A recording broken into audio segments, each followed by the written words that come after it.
አሚባራ ፕሮፐርቲስ ከስራና ከእንቅስቃሴ ጋር ተስማምቶ ኑሮ የሚያቀል በተመጣጣኝ ዋጋ የወዳጅነት ፓርክ፣ ሼራተን ሆቴል፣ ሳይንስ ሙዚየም፣ ቤተመንግስትን ሙሉ እይታ ላይ መኖሪያ መንደራችን ውስጥ አፓርትመንቶችን በ10% ቅድሚያ ክፍያ ከ900 ሺህ ብር ጀምሮ ከባለ 1 መኝታ እስከ ባለ 3 መኝታ ከ83 ካሬ እስከ 164 ካሬ አማራጮችን ለሽያጭ አቅርበናል። በ10% ቅድመ ክፍያና በ10 ዙር አከፋፈል እንካችሁ ብለናል። 4 የውጭ ዓለም አቀፍ ኩባንያዎች በግንባታ በዲዛይን በማማከርና በአስተዳደር ተሳትፎ ያደርጋሉ። በውብ መንደራችን የከርሰ ምድር ውሃ፣ የእሳት መቆጣጠሪያ፣ መዋኛ ገንዳና የልጆች መዝናኛ ስፍራ፣ ስታንድ ባይ ጄኔሬተር፣ የኤሌክትሪክ መኪና ኃይል መሙያ ጣቢያ ወይም ኤሌክትሪክ ቻርጂንግ ስቴሽንን ያካተተ መንደር ነው። ለበለጠ መረጃ ይህን ስልክ ቁጥር ያዙ 09798792 ውጭ ሀገር የምትኖሩ በዋትሳፕ ታገኙናላችሁ። አሚባራ ፕሮፐርቲስ።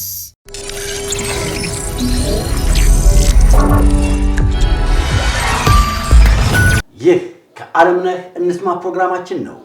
ከዓለምነህ እንስማ ዛሬ ለዩክሬን የጨለማ ንጋት ነው።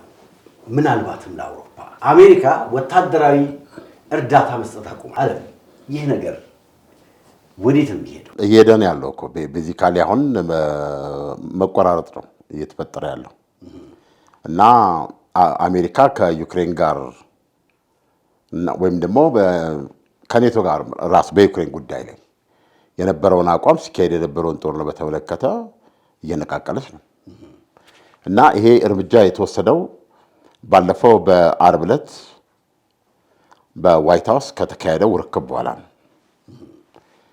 አሁን የትራምፕ አስተዳደር የደረሰበት ድምዳሜ እንደዚህም ከፍተኛ ሴናተሮች ጭምር የደረሱበት ድምዳሜ በዛን ወቅት ዘለንስኪ የፈጸሙት ነገር ከዚህ ሰውዬ ጋር መስራት እንዴት እንችላለን የሚል ጥያቄ ያስነሳ ነበር። ምናልባት አድማጮች ከፈቀዱልን አንዳንድ አስተያየት መስጠት ይቻላል። ምክንያቱም በዛ ዲፕሎማሲያዊ ርክክብ ወቅት ዘለንስኪ ይናገሯቸው የነበሩ ብዙም ሳይጠቀሱ ተድበስብሰው የቀሩ አሉ። ለምሳሌ በእኛ በኩል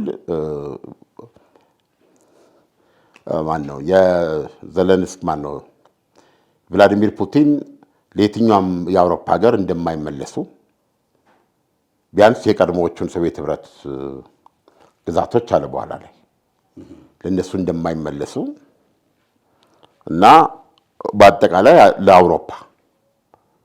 አውሮፓን መከራ ውስጥ እንደሚከቱ ያስረዳ ነበረ። የነጻው ዓለም መሪ ለሚላት ሀገር ማለት ነው። የነጻው ዓለም መሪ የሚላት አሜሪካንን ነው።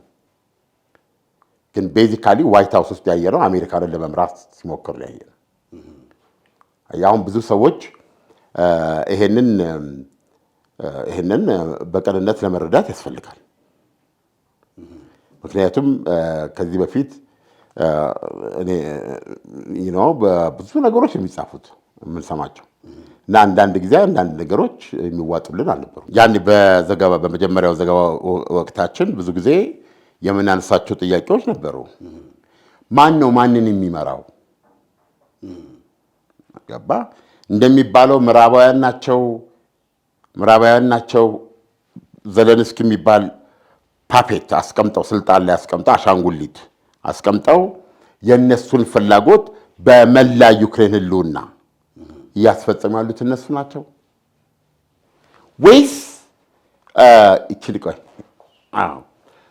ወይስ ዘለንስኪ ናቸው በአሜሪካንን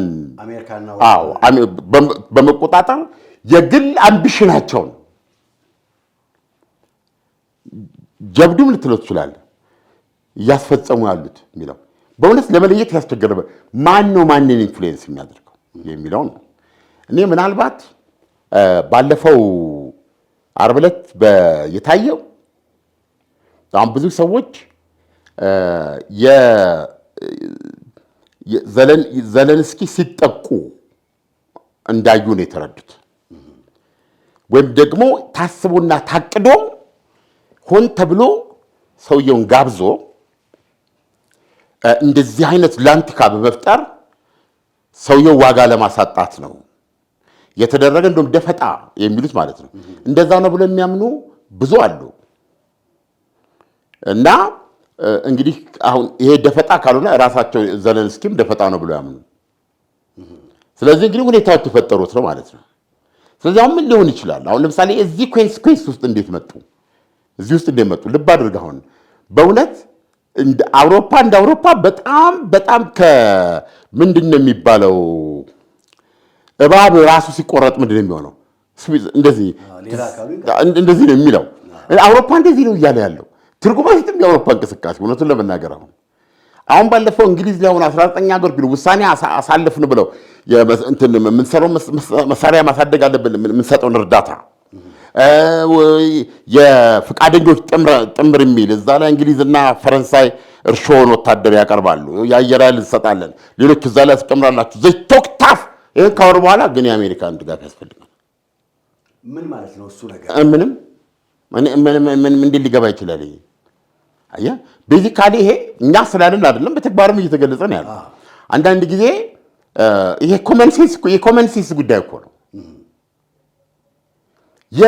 የኔቶም የምኑም መሪ ሆነችው አሜሪካ ሰላም ማድረግ እፈልጋለሁ፣ ጦርነቱን ማቆም እፈልጋለሁ አሉ። የንጹሃን መሪ ይሄ አይደለም እውነቱ። ከስልጣኑን በምርጫ ዘመቻ ላይ ያሉ የሚሉት ነበረ ሳይመረጡ በፊት ተመረጡ። አሁን ይሄን ለማድረግ መጡ። ሰውየው አስቆመዋለሁ ነው ጦርነቱ።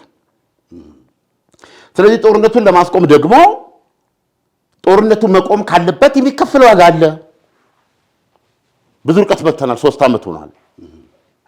በዚህ በ3 ዓመት ውስጥ ምንድን ነው የተደረገው? በዚህ በ3 ዓመት ውስጥ ራሽያ ማሸነፏና አሁን የደረሰችበት መድረስ ብቻ ነው እንዴ እውነት?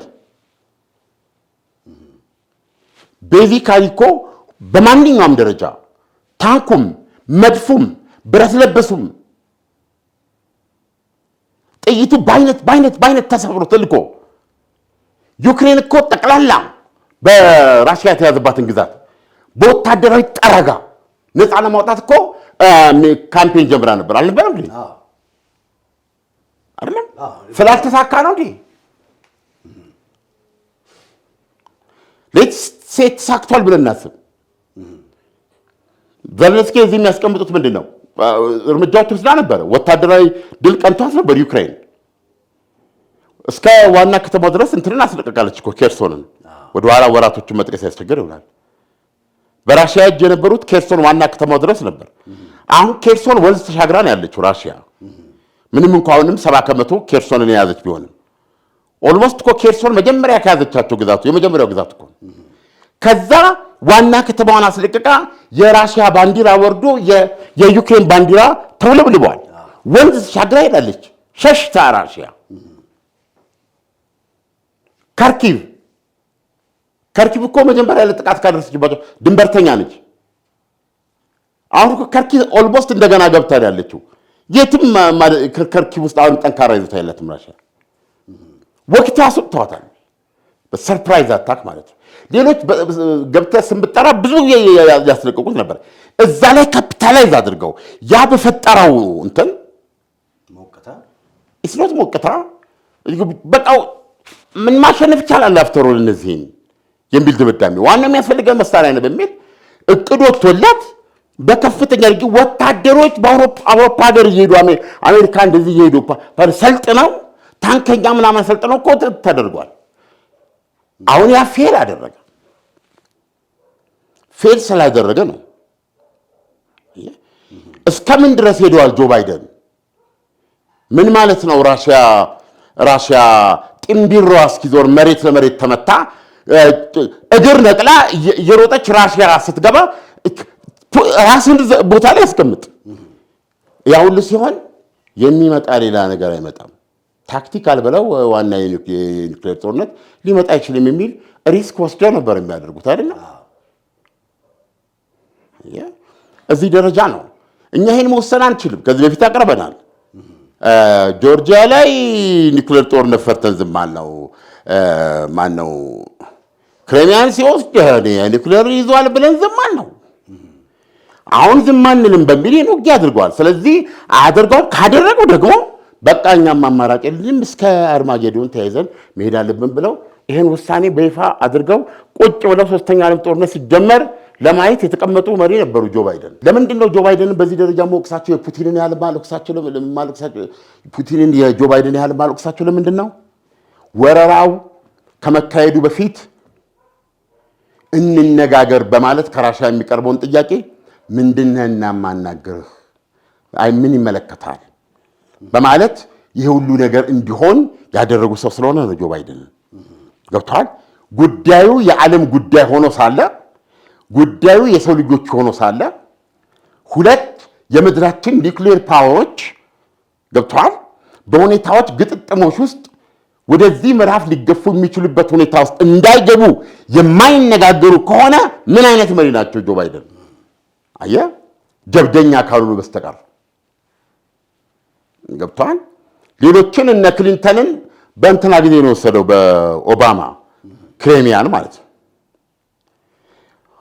ጆርጂያን የወሰደው የጆርጂያ ላይ ውጊያ ያደረገው አብካዚያና ማነው ኦሴቲያን ወደ ግዛታቸው ለመጠቅለል ነበረ። የጆርጂያው ካሽቪሌ ነው ማን የሚሏቸው አሁን አብዴውን ታስረው የሆነ ቦታ አሉ። ያደረጉት እንደዚህ ሁለት ራስ ገዝ ግዛቶች ለመጠቅለል፣ ያው ራስ ገዝ ቢሆንም እንደ ራስ ኢንዲፔንደንት ሀገር ሆነው ነው የሚኖሩት። ስለዚህ እነዚህን በውጊያ ወታደሮቻቸው ባል ለመጠቅለል ያደረጉት ነበር። ምዕራብ ደገፍ ነበሩ እሳቸው። ያን ጊዜ ራሽያ መቼም ይሄ ቤጂንግ ላይ ያለ ነገር አላውቅም፣ ከቤጂንግ ኦሎምፒክ መልስ ነው በቀጥታ ሄደው ውጊያውን የጀመሩት ማለት ነው። ያ በጆርጅ ቡሽ ጊዜ ነው። ጆርጅ ቡሽ ቤጂንግ ላይ ከፑቲን ጎን ተቀምጠው ማነው ቀነኒሳ በቀለና ጥሩነሽ ዲባባ 10,000 እና 5,000 ጠምረው ሲያሸንፉ አይተዋል። እስካሁን ድርቅሎ ያለው ብቻ ያ ኦሎምፒክ በዛ ነው ማስታወሰው ለማለት ነው። ቤጂንግን ነበሩ እዛ። ከዛ ኦሎምፒክ ላይ ተነስተው ነው ጆርጂያን ወቅተው ካሽቪሌ ነው ማን የሚሉት ቱቦ ሲገባ ባይና ይቻሉ እንደዚህ ቱቦ ውስጥ ጥለውት ላይ ሲደረጉ ማለት ነው። የራሽያ ጀቶች ሲደንሱ በዛ በንቱ ላይ ማለት ነው። nothing happened። እንትና የሞከሩት ነበር በጦር መርከብ እርዳታ ለማድረስ የምግብ ምናምን ለጆርጂያ በጥቁር ባህር በዚህ በክሬሚያ እንትን በክሬሚያ ልሳን ለምንድን ለማስጋኔ ክሬሚያ በዩክሬን እጅ ነው ያለው። በጥቁር ባህር በኩል ጆርጂያ በጥቁር ባህር በኩል ለማስገባት በኩል በሁለቱ ባህር ኃይሎች መካከል ግጭት ይፈጠራል ተብሎ እንደ ተሰክቶ ነበር። አይዶ እንዴት አድርገው እንዳልፋ አላቅም፣ ሚሞሪ የለኝም። ያ በጆርጅ ቡሽ ጊዜ ተደረገ ነው። ከዛ በማን ነው በኦባማ ጊዜ ደግሞ ክሬሚያ ልሳነ ምድር ራሽያ ገባች ማለት ነው። አሁን ሁለቱም ማዕቀብ ነው ያደረጉት። ኦፕሽን ስላልሆነ የኒውክሌር ጦርነት አየህ፣ የኒውክሌር ጦርነት የሚባል ነገር የለም። ገብቶሃል? ጥይት ይሆናል የምትተኳኮሰው አይደል እንዴ?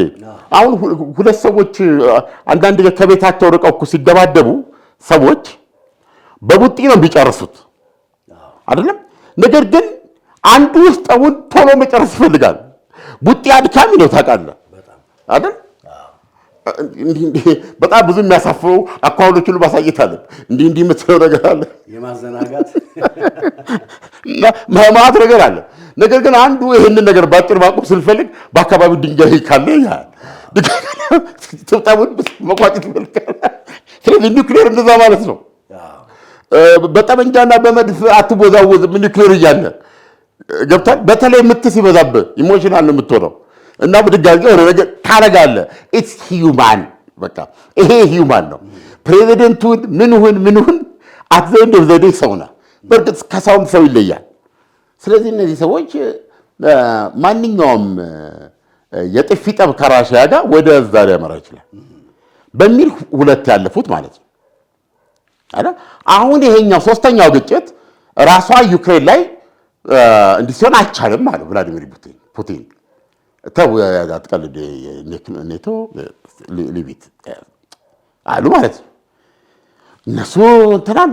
ምንድን ነው በዛ በኩል የአውሮፓ ህብረት ለመሆን አባል ለመሆን ያላትን ገለመሌ በዚህ ስቴፕ በዚህ ላይ ምናምን ይላሉ። የእርዳታ ስምምነቶች ከአውሮፓ ጋር የተለያዩ ስምምነቶች አሉ አይደለም። እነዚህ ስምምነቶች በሙሉ ከራሽያ የሚያርቋት ናቸው። ቤዚካሊ የኔቶ አባል መሆን መፈለግ ማለት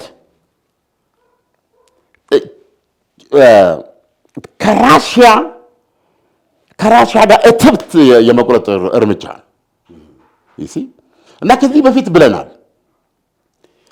የራሽያ ዲኤንኤ የሶቪየት ህብረት ዲኤንኤ ራሽያ ያቺ ማነች ቤላሩስ እና ዩክሬን ናቸው። እነዚህ ሶስቱ ናቸው።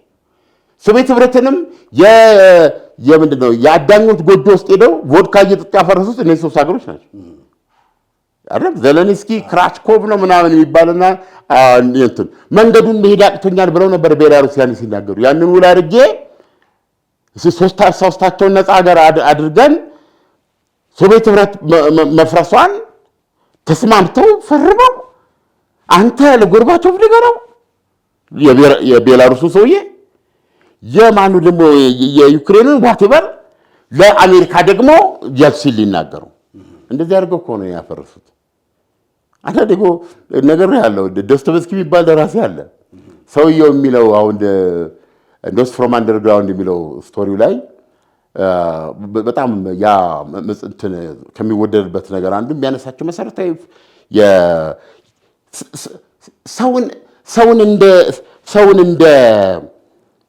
ሰውን ብቻ እሱ ሰው እንዳልሆነ ከሰው ባህል ወጥቶ ሰውን መመርመር የቻለ ጸሐፊ ነው።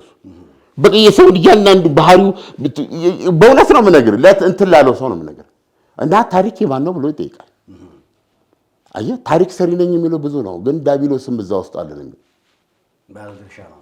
አዎ ማንም ሰው መጥቶ ይሄን የሰራሁት በታሪክ ካዳመ ዘለጉብህ ትችላለህ። ግን ይሄንን አሁን የሆነ ነገር ሆነ ማለት ነው።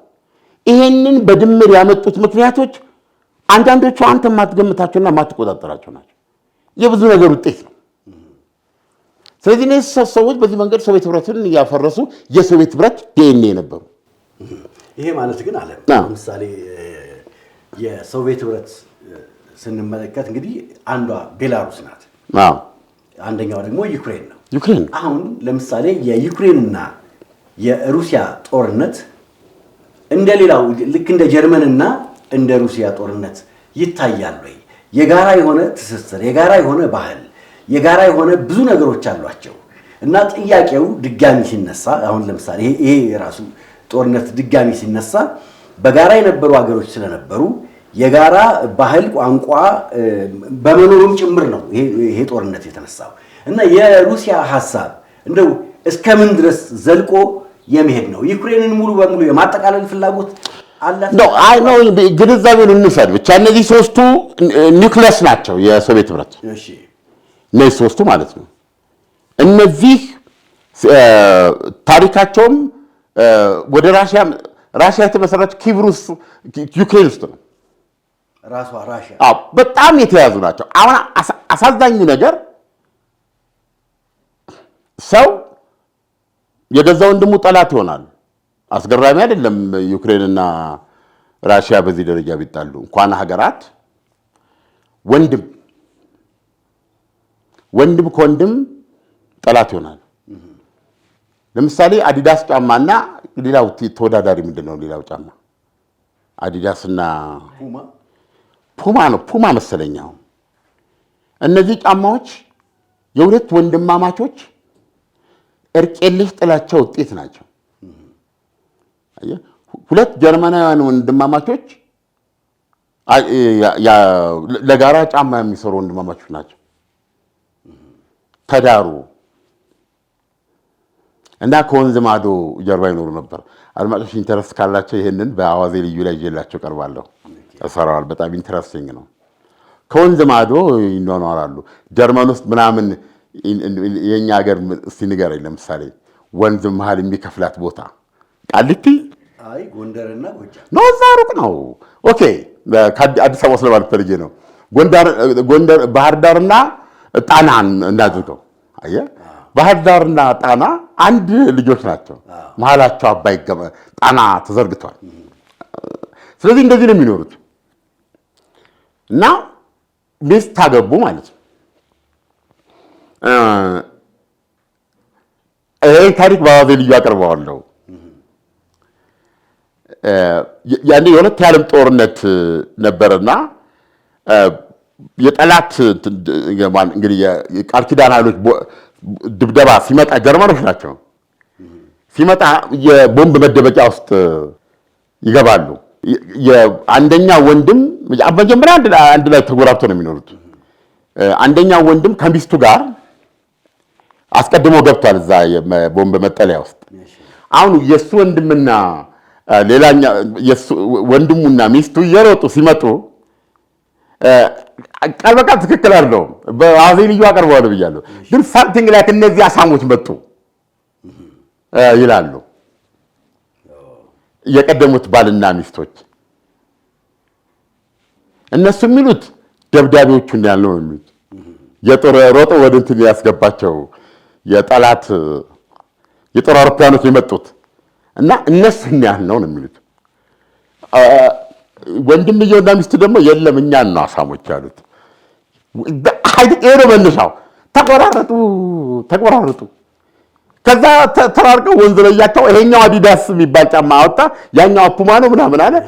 እነሱን ተከትሎ ሰፈሩ ገብቷል። የእንትን ልጆች ምንድነው የፑማ ልጆች እና እንትን ናቸው። ጨዋታም ሲደግም ምናምን ጠብ ይመጣ እነሱ ተከትሎ እንትን ከማለት አይሆንም። የሚያሳዝን ሞቱ አይቀርም ሳይታረቁ። አንደኛው ወንድም ሞተ። ሲሞት መቼም ሞት ነው መታ ታለቅሳለህ አይደል? አንደኛው ሞተ። ከዛ ጊዜውን ጠብቆ ሁለተኛው ሞተ። ሲሞት በህይወት ወንድምነታቸውን ተቆራርጠው አብረው ብዙ እንትን የወጡና የወረዱ ሰዎች እንደተቆራረጡ ምን ሊያስታርቃቸው የቻለ ሳይኖር ቀርቶ ባላንጣ በንግድ ላይ ባላንጣ ሆነው ተለያይተው ኖሩ። ከዛ ሞት መጣ። የመጀመሪያው ሞተ፣ ዛረፈ። ሁለተኛው ሲሞት በሞት እንኳን ወንድማማቾች እናድርጋቸው አጠገቡ ይቀበር ሲባል ሞቼ ነው በቆም ያለች ሚስቱ ወንድ ሆና ያደርጋታለች። እሱ ጋር ጎንን የባልም ያርፈው አለች። ብታምንም ባታምንም ለብዙ ዓመታት መቃብራቸው ማን እንዳይሆን ተደርጎ ቦታ አረፈኝ። አሁን አይ ቲንክ ወቃቤ ቀርቧቸው ይመስለኛል። ይሄን ታልቀው እንትን አንዱን አውጥቶ ነው ምናምን ሳጎራብቷቸው ይቀርባ ይመስለኛል። ካመችም ካልሆነ የሰው ልጅ እዚህ ድረስ እንዲህ አይነት ነገር ያለው ምን ሊሆን ነገር ግን አንድ እውነት የማይካር ነገር ነው። አንደኛ የራሽያ ተጽዕኖ የሚባለው ለጎርባቾቭ ቃል ተገባላቸው የሚባለው የኔቶ መስፋፋት የምትለው ፖለቲካዊ ጉዳይ እንዳለ ሆኖ ዩክሬን እና ራሽያ ቤላሩስ በጣም የተጋመዱ የሚመሳሰሉ ህዝቦች መሆናቸውን ግን መካድ አይቻልም። የተሳሰሩ ብዙ የሚያመሳስላቸው ነገር ያላቸው መሆኑ መካድ አይቻልም። ገብቷል። እሱ ምክንያት ሆኖ ተቻችለውና ተስማምተው እንዲኖሩ ታደርጋለች። እሱ ምክንያት ሆኖ ደግሞ አንዱ ገዢ ሌላ ተገዢ ሆኖ መኖር የለበትም። ይሄን ማንም አንደርስታንድ ያደርጋል። ግን ምንድነው አሁን በዩክሬን በኩል ወደ ኔቶ ሲኬድ አንደኛ ኔቶ ለምን ወደ ራሽያ መጣ? ገብቷል። ሶቪየት ህብረት ነበረች ጠላቱ፣ የኔቶ ጠላትም ሳይሆን አውሮፓን እንዳታጠፋ። ከዛ በኋላ አሁን ራሽያን ጠላት አድርጎ ማለት ነው ሲመጣ ራሽያን ሆነ እንዴት ነው የምታስበው? እንደ ራሽያ አመራር እንደ ራሽያ ሰው ሆነ ስታስበው ያንተ የሆነን ነገር ያንተ በታሪክ የተቀበልከው አንተን የሚገልጹ ነገሮች በሙሉ በምዕራባውያን መስፈርት ቶሌሬት ሊያደርጉት የማይችሉ ሊረዱት የማይችሉ ገብቷል። ሁሉንም ኢንታየርሊ በእነሱ ቅኝት ውስጥ መቀየር እንዳለበት ይሄ ካልሆነ ደግሞ ለአንተ አንድ ስም ተሰጥቶ በዚህ ደረጃ የምትቀመጥ ከሆነ በእውነት ነው ነገር ራሽያ ሆነ ዲሞክራቲክ ለመሆን እንዴት ይችላል? አየህ ኮምፕሊት ሰሬንደር ነው የሚጠየቀው ማለት ነው። ስለዚህ ይሄ አይነት ነገር ስላለ ያ ሁሉ የፖለቲካ እንኳን ነገር ባይኖር በዩክሬን ጉዳይ ራሽያ እንዴት አይቆነስረውም? እንደ እውነቱ ከሆነ አብረው እንደመኖራቸው በራሽያ ጉዳይ ዩክሬን እንዴት አይቆነስራቸው? ምክንያቱም እኔ ብዙ ጊዜ እስራኤል ስላቸው ይችያለሁ ኖ እሱ ዩክሬን ነው ራሽያ አይደለም ካላሉ በስተቀር ራሽያውን ከዩክሬኑ አትለየውም። መልካቸው አንድ ነው። አንድ ናቸው። የሚገርም ነገር ገብቷል። ልክ በመሪባ ላይ የጅብ ወንድና ሴትን ለመለየት ጅብ መሆን አለብህ ይባላል። ይሄ ከሆነ አሁን እንግዲህ የዩክሬኑ መሪ ዘለንስኪ በዚህ መጠን በከረረ ኃይል ከሩሲያ ጋር መዋጋት ለምን ፈለጉ? የቀረበው ጥያቄ ይሄ ነው። አሁን የቀረበው ጥያቄ ባለፈው ማይክል ዎልዝ የአሜሪካ የብሔራዊ ደህንነት አማካሪ የዶናልድ ትራምፕ ሲናገሩ የዘለንስኪ እንደ ሰው ያለው አምቢሽን እና እንደ ዩክሬን መሪነት ያለው የፖለቲካ ትልም እንትን ያደርጋሉ ወይ ምንድን ይባለው ጃም ያደርጋሉ ወይ በመልገበ ጃም አንድ ላይ የተዋዱበት ነገር ነው አሁን የገጠመን ይሲ። ስለዚህ አሁን ሰውዬ ሲናገር ስለማን ነው የሚናገረው? ስለ ዩክሬን ህዝብ ጥቅም ነው? ስለ ራሱ አምቢሽን ነው? የራስን አምቢሽን ለማስፈጸም የፖለቲካ ስልጣንን መጠቀም ሌላ ነገር ነው። የፖለቲካ ስልጣን ላይ ወጥተህ ደግሞ የፖለቲካ ስልጣኑን ያገኘበትን ምክንያት አውቃ ለዛ ለፖለቲካ ዓላማ ፖለቲካዊ አምቢሽን ማራመድ ሌላ ነገር ነው። እነዚህ የተለያዩ ናቸው። ስለዚህ ይሄ ነው አሁን የቀረበው እና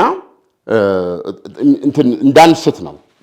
ስለዚህ አሁን ጆ ባይደን ጋር ሲደርስ እዛ ጋር ጆርጅ ቡሽ እዚህ ጋር ማነው ኦባማ በዚህ መንገድ አልፈዋል። አሁን እሳቸው ጋር ሲደርስ እንትን በሆናቸው ነው ማለት ነው አለ አያጭሰው እንጫጫሳለን በኒውክሌር በማለት የለመደች ጦጣ ሁልጊዜ ሽምጠጣ እንደዚህ አቅልለህ ካላየኸው ትልልቅ የምትላቸውን ሰዎች ልታገኝ አትችልም። በማንኛውም ቁልል ውስጥ የሚፈከለከው የሰው ከንቱነት ነው። የሰው ሐሳብ ነው። ምን ታምር የለው። እዛ ውስጥ ኤሌመንቱ አንድ ነው። የዛ ኤሌመንት ውስጥ ሁሉ ነገር አለ እና ጆርጂያ ላይ ከዛ ክሬሚያ ላይ እነ ኦባማና እነ ማን ነው እነ ጆርጅ ቡሽ ከሽፈዋል፣ መሳቂያ ሆነዋል። ሁለቱንም በአንድ ጌም ምን አደረጋችሁ? ፑቲን በኒውክሌር እያስፈራራ። ይሄ ነው የአሜሪካ ጋር ያለው መረዳት። አሁን እኔ ጋር ሲመጣ እኔ አም ዲፍረንት ኦባማ አይደለሁም፣ እኔ ጆርጅ ቡሽ አይደለሁም፣ ጆ ባይደን ነኝ። እስቲ ሞክረኝ። ትራምፕ ነኝ እኔ ጆ ባይደን ነኝ እኔ። ጆ ባይደን እኮ ቤዚካሊ ሶስተኛ ዓለም ጦርነት እኮ እየተዋጋን ነበር። እንዴት ነው ሰው ሶስተኛ ዓለም ጦርነትን እየተዋጋን ነበር? እንዴት አድርጌ ነው እኔ ፑቲንን ማምናቸው? አሁን እኮ የሚነግሩ 1 ሚሊዮን የራሽያ ወታደር አልቋል ነው የሚሉ።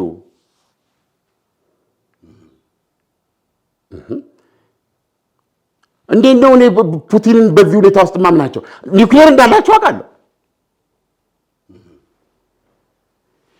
ኒውክሌሩን የመጠቀም ሁሉም ሜካኒዝም በእጃቸው መሆኑን አውቃለሁ። 1 ሚሊዮን ወታደር ረግፏል ራሽያዊ እና ይሄ ቀላል ነገር አላውቅም።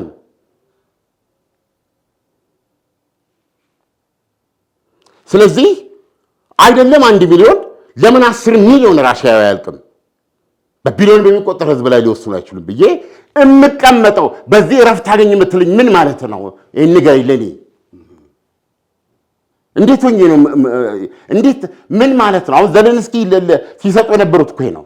አውቀዋለሁ ፑቲንን ፈሪ ነው፣ ራሱን ይወዳል፣ አያደርገውም። ስለዚህ ሌትስ ጎ ይሉ ነበር እሳቸው ይላል ዘለንስኪ። እና ጆርጅ ቡሽ በጣም እኮ የሚገርም ነገር እኮ ነው። እስከ አርማጌዶን እንሄዳለን ወይም በዚህ ሁኔታ አርማጌዶን ልንገባ እንችላለን።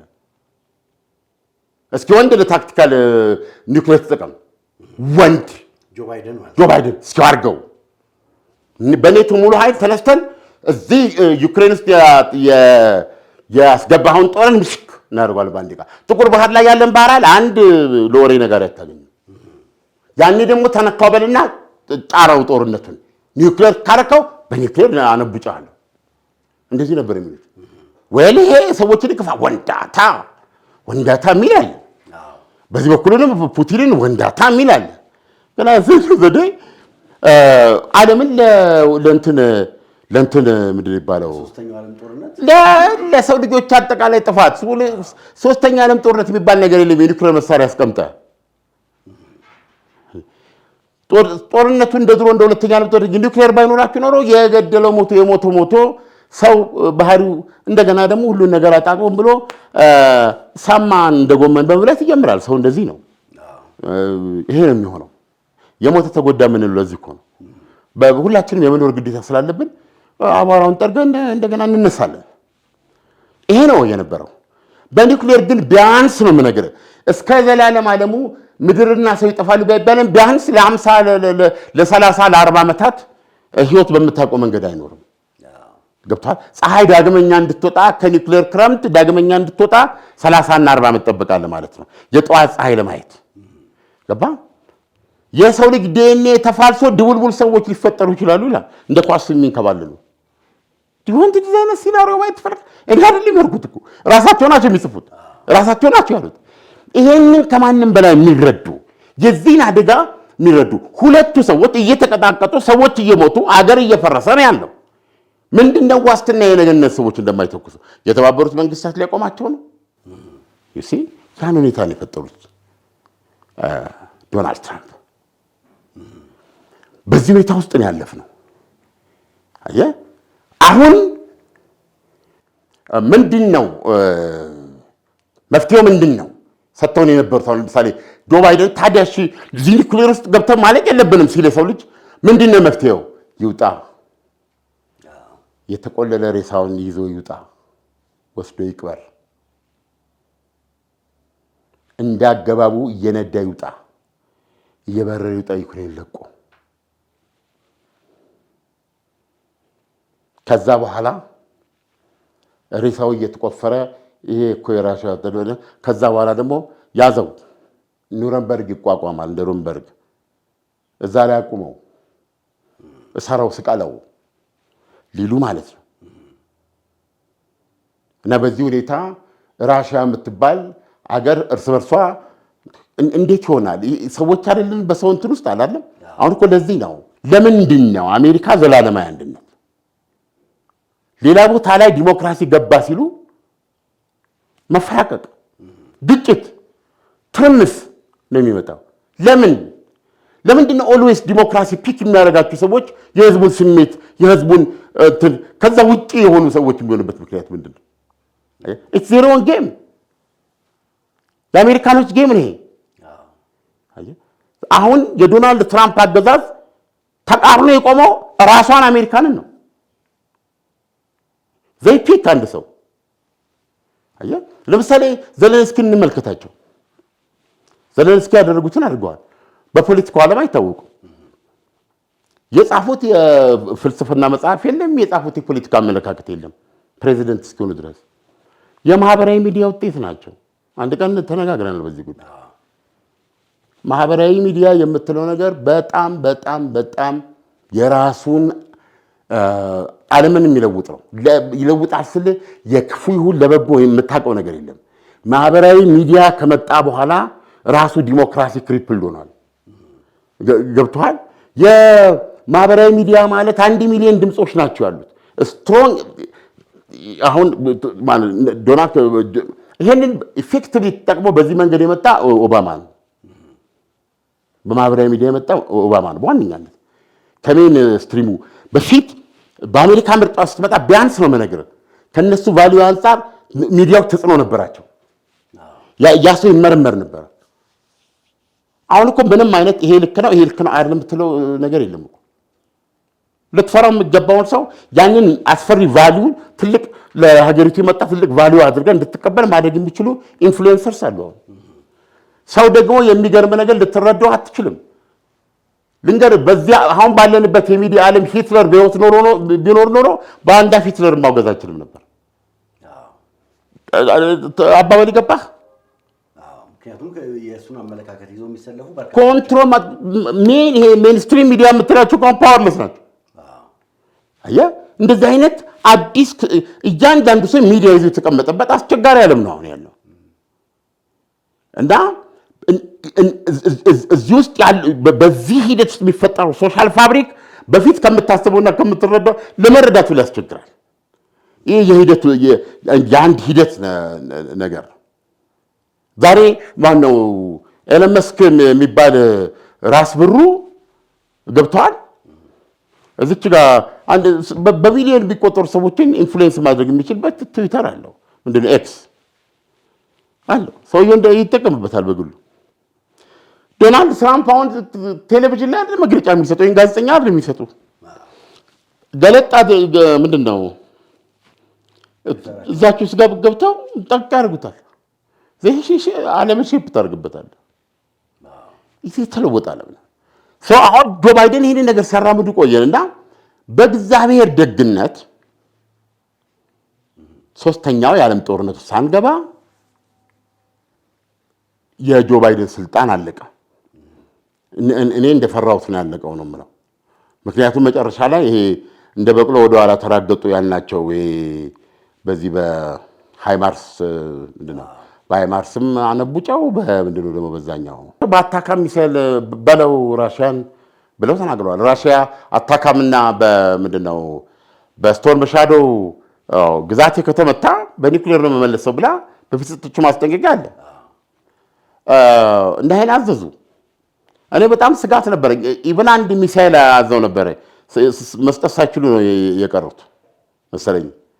እና አሁን መጨረሻ ላይ እኚህ ሰውዬ በወቅቱ የሰጡት እንትን እንዴት በዚህ ደቂቃ ላይ እንዲህ አይነት እርምጃ ወስዳሉ ሲባሉ የአሜሪካ ሕዝብ እኮ የመረጣቸው የእሳቸው አስረጆች ማለት ነው።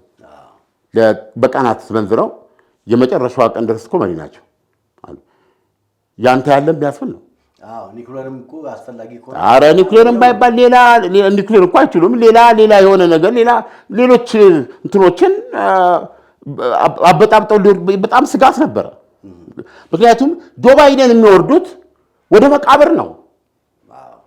በማንኛውም መመዘኛ ሁላችንም ሟቾች ነን፣ ጥያቄ የለውም። ነገር ግን ኖርም በሆነው ካየን ሰዎች ጤና ከሆኑ መቼም ማክሲመም እድሜያቸው ላይ ነው ያሉት እሳቸው። አየህ ከዋይት ሃውስ ከስልጣን አይደለም የሚወርዱት፣ ወደ መቃብር ነው የሚወርዱት። እና እንደዚህ ነው አንድ ዓለምን ጥላት የምትወርደው ገብቷል። እንደዚህ አይነት ነገር ነው ያደረጉት። ጆ ባይደን እኔ በዩክሬን ጦርነት ፖሊሲያቸው በፍጹም አልደግፋቸው። ያደረጉትን ለማድረግ የፈለገ ቢሆን ባይስማሙ እንኳን ተገናኝቶ መነጋገር ነበረባቸው። አንዴም ይሁን ሁለቴም ይሁን ሶስቴም ይሁን አምስቴ ከፑቲን ጋር ያ ሪስፖንሲቢሊቲ ነው። በዛ መጠን ለዓለም ኃላፊነት አለባቸው፣ ለሰው ልጆች ኃላፊነት አለባቸው እንጂ የዩክሬን የኒውዮርክን ኢኮኖሚ ይዘው ከኔ ትከሻ እኩል ሊቆም ይፈልጋል። እንደዚህ አይነት ነገር ነው እንግዲህ መጀመሪያ የሚመስሉ ነገር አሁን ብዙ ነገሮችን ስታውቃቸው ጆክ ገብተዋል። ከኔ የተሻሉ ሰዎች መሆን አለባቸው መቼም እንትን ያሉ ሰዎች በዚህ መንገድ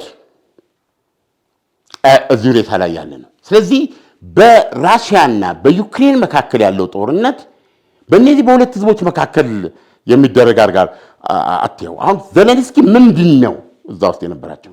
እዚህ ነፃ አውጪ ናቸው። የዲሞክራሲ እና አሜሪካን የሚያቀርብልህ ምንድን ነው? የዲሞክራሲ ቀንዲል፣ የሊበራሊዝም እንደዚህ ሲምቦል፣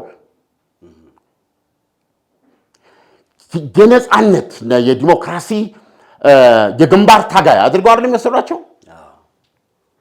ስለዚህ በነፃው ዓለም መሪነታቸው የወሰዱት ሪስክ ነው። ለዲሞክራሲ እና ለነፃነት ምንም ነገር መከፈል አለበት ምድርና የሰው ልጆች በሙሉ። አንድ ሰው እስኪቀር ማለት ነው። ለምን አንድ ሰው ይቀራል?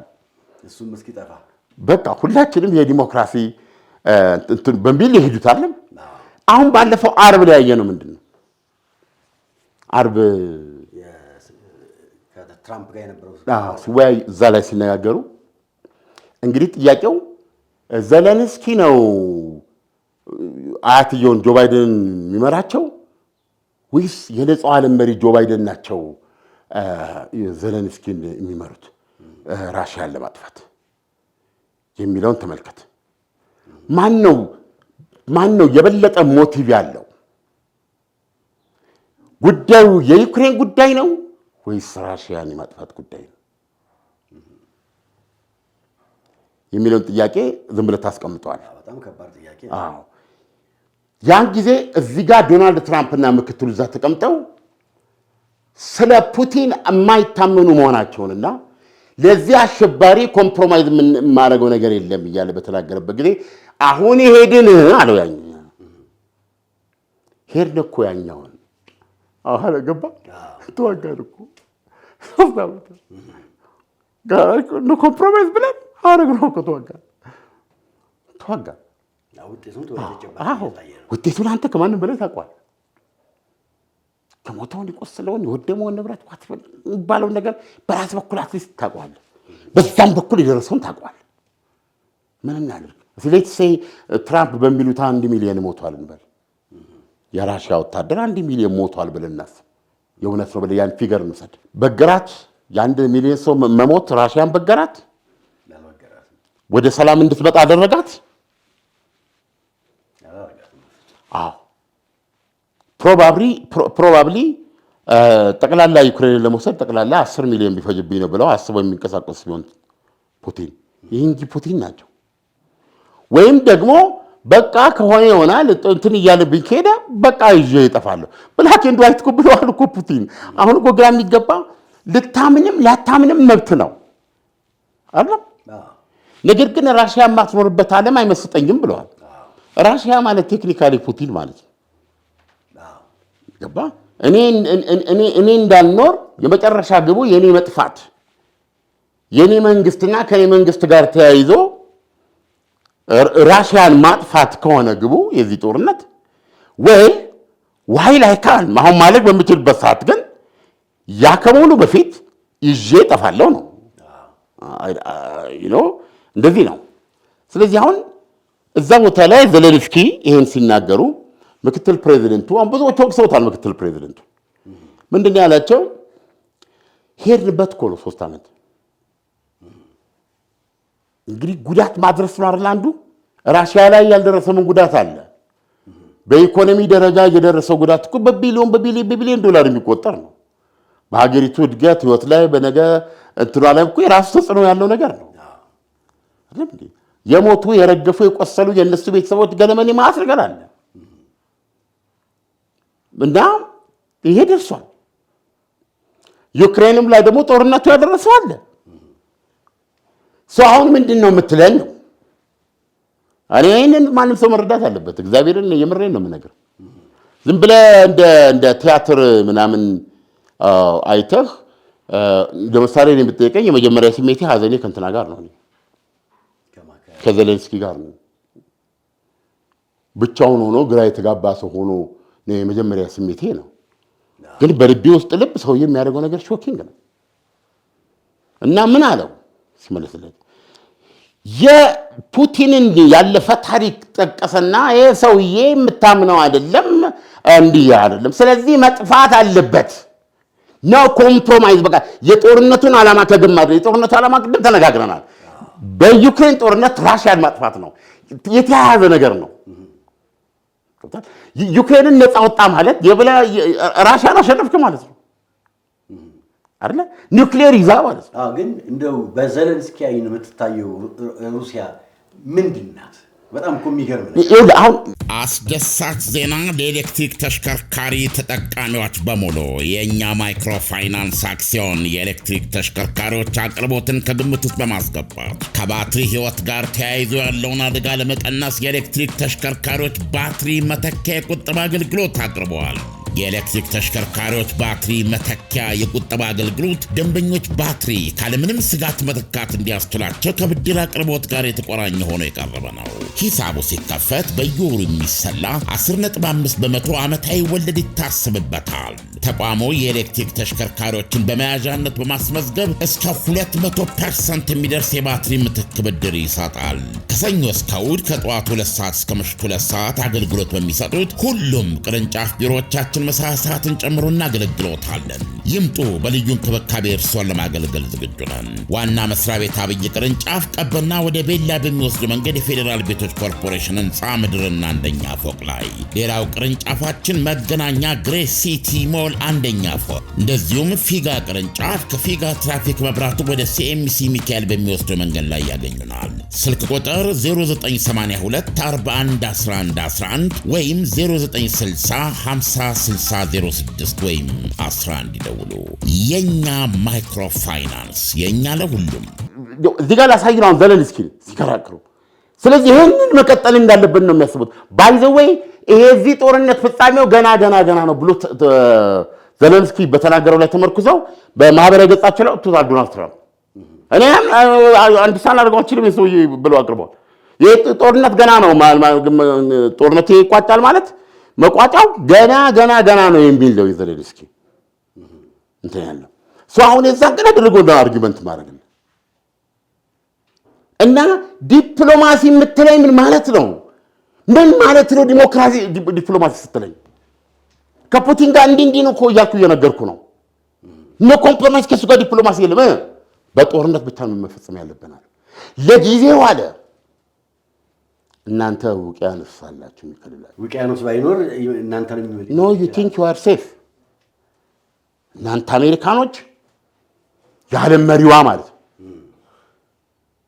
እናንተ አሜሪካኖች አሁን እኔ የሚሰማኝ አደጋ ነው ያለብኝ አደጋና ሌሎች አውሮፓውያን የሚሰማቸውን አደጋ ለጊዜው ላይ ይሰማችሁ ይችላል። ምክንያቱም አትላንቲክ ውቅያኖስ አለ በመሃል እንጂ ይሄ ሜናስ ይሄ አውሮፓ ውስጥ ፈጠረው አደጋ ነገ እናንተም ይበላችኋል። ማን? ፑቲን። ቆይ እና ሶዋት አንድ ላይ እናጥፋው ፑቲን።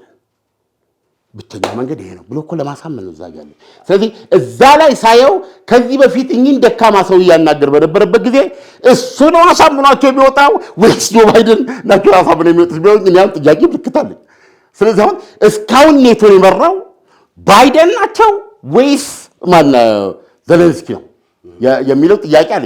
እኔ እንደዚህ በዘለንስኪ ላይ የተለየ ጥላቻ የተለየ አቋም ኖሮኝ አይደለም። ፕራክቲካሊ ግን አርብ ላይ ታየ ነው። ሉክ ዘለንስኪ ሁለት ነገር ነው የተጠቀመው።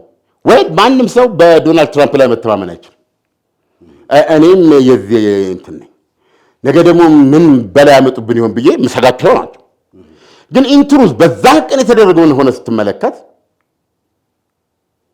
ማስተር ማኒፑሌተር ሆኖ ነው ያየሁት። ማን ነው ዘለንስኪ? አዎ ማኒፑሌተር ማለት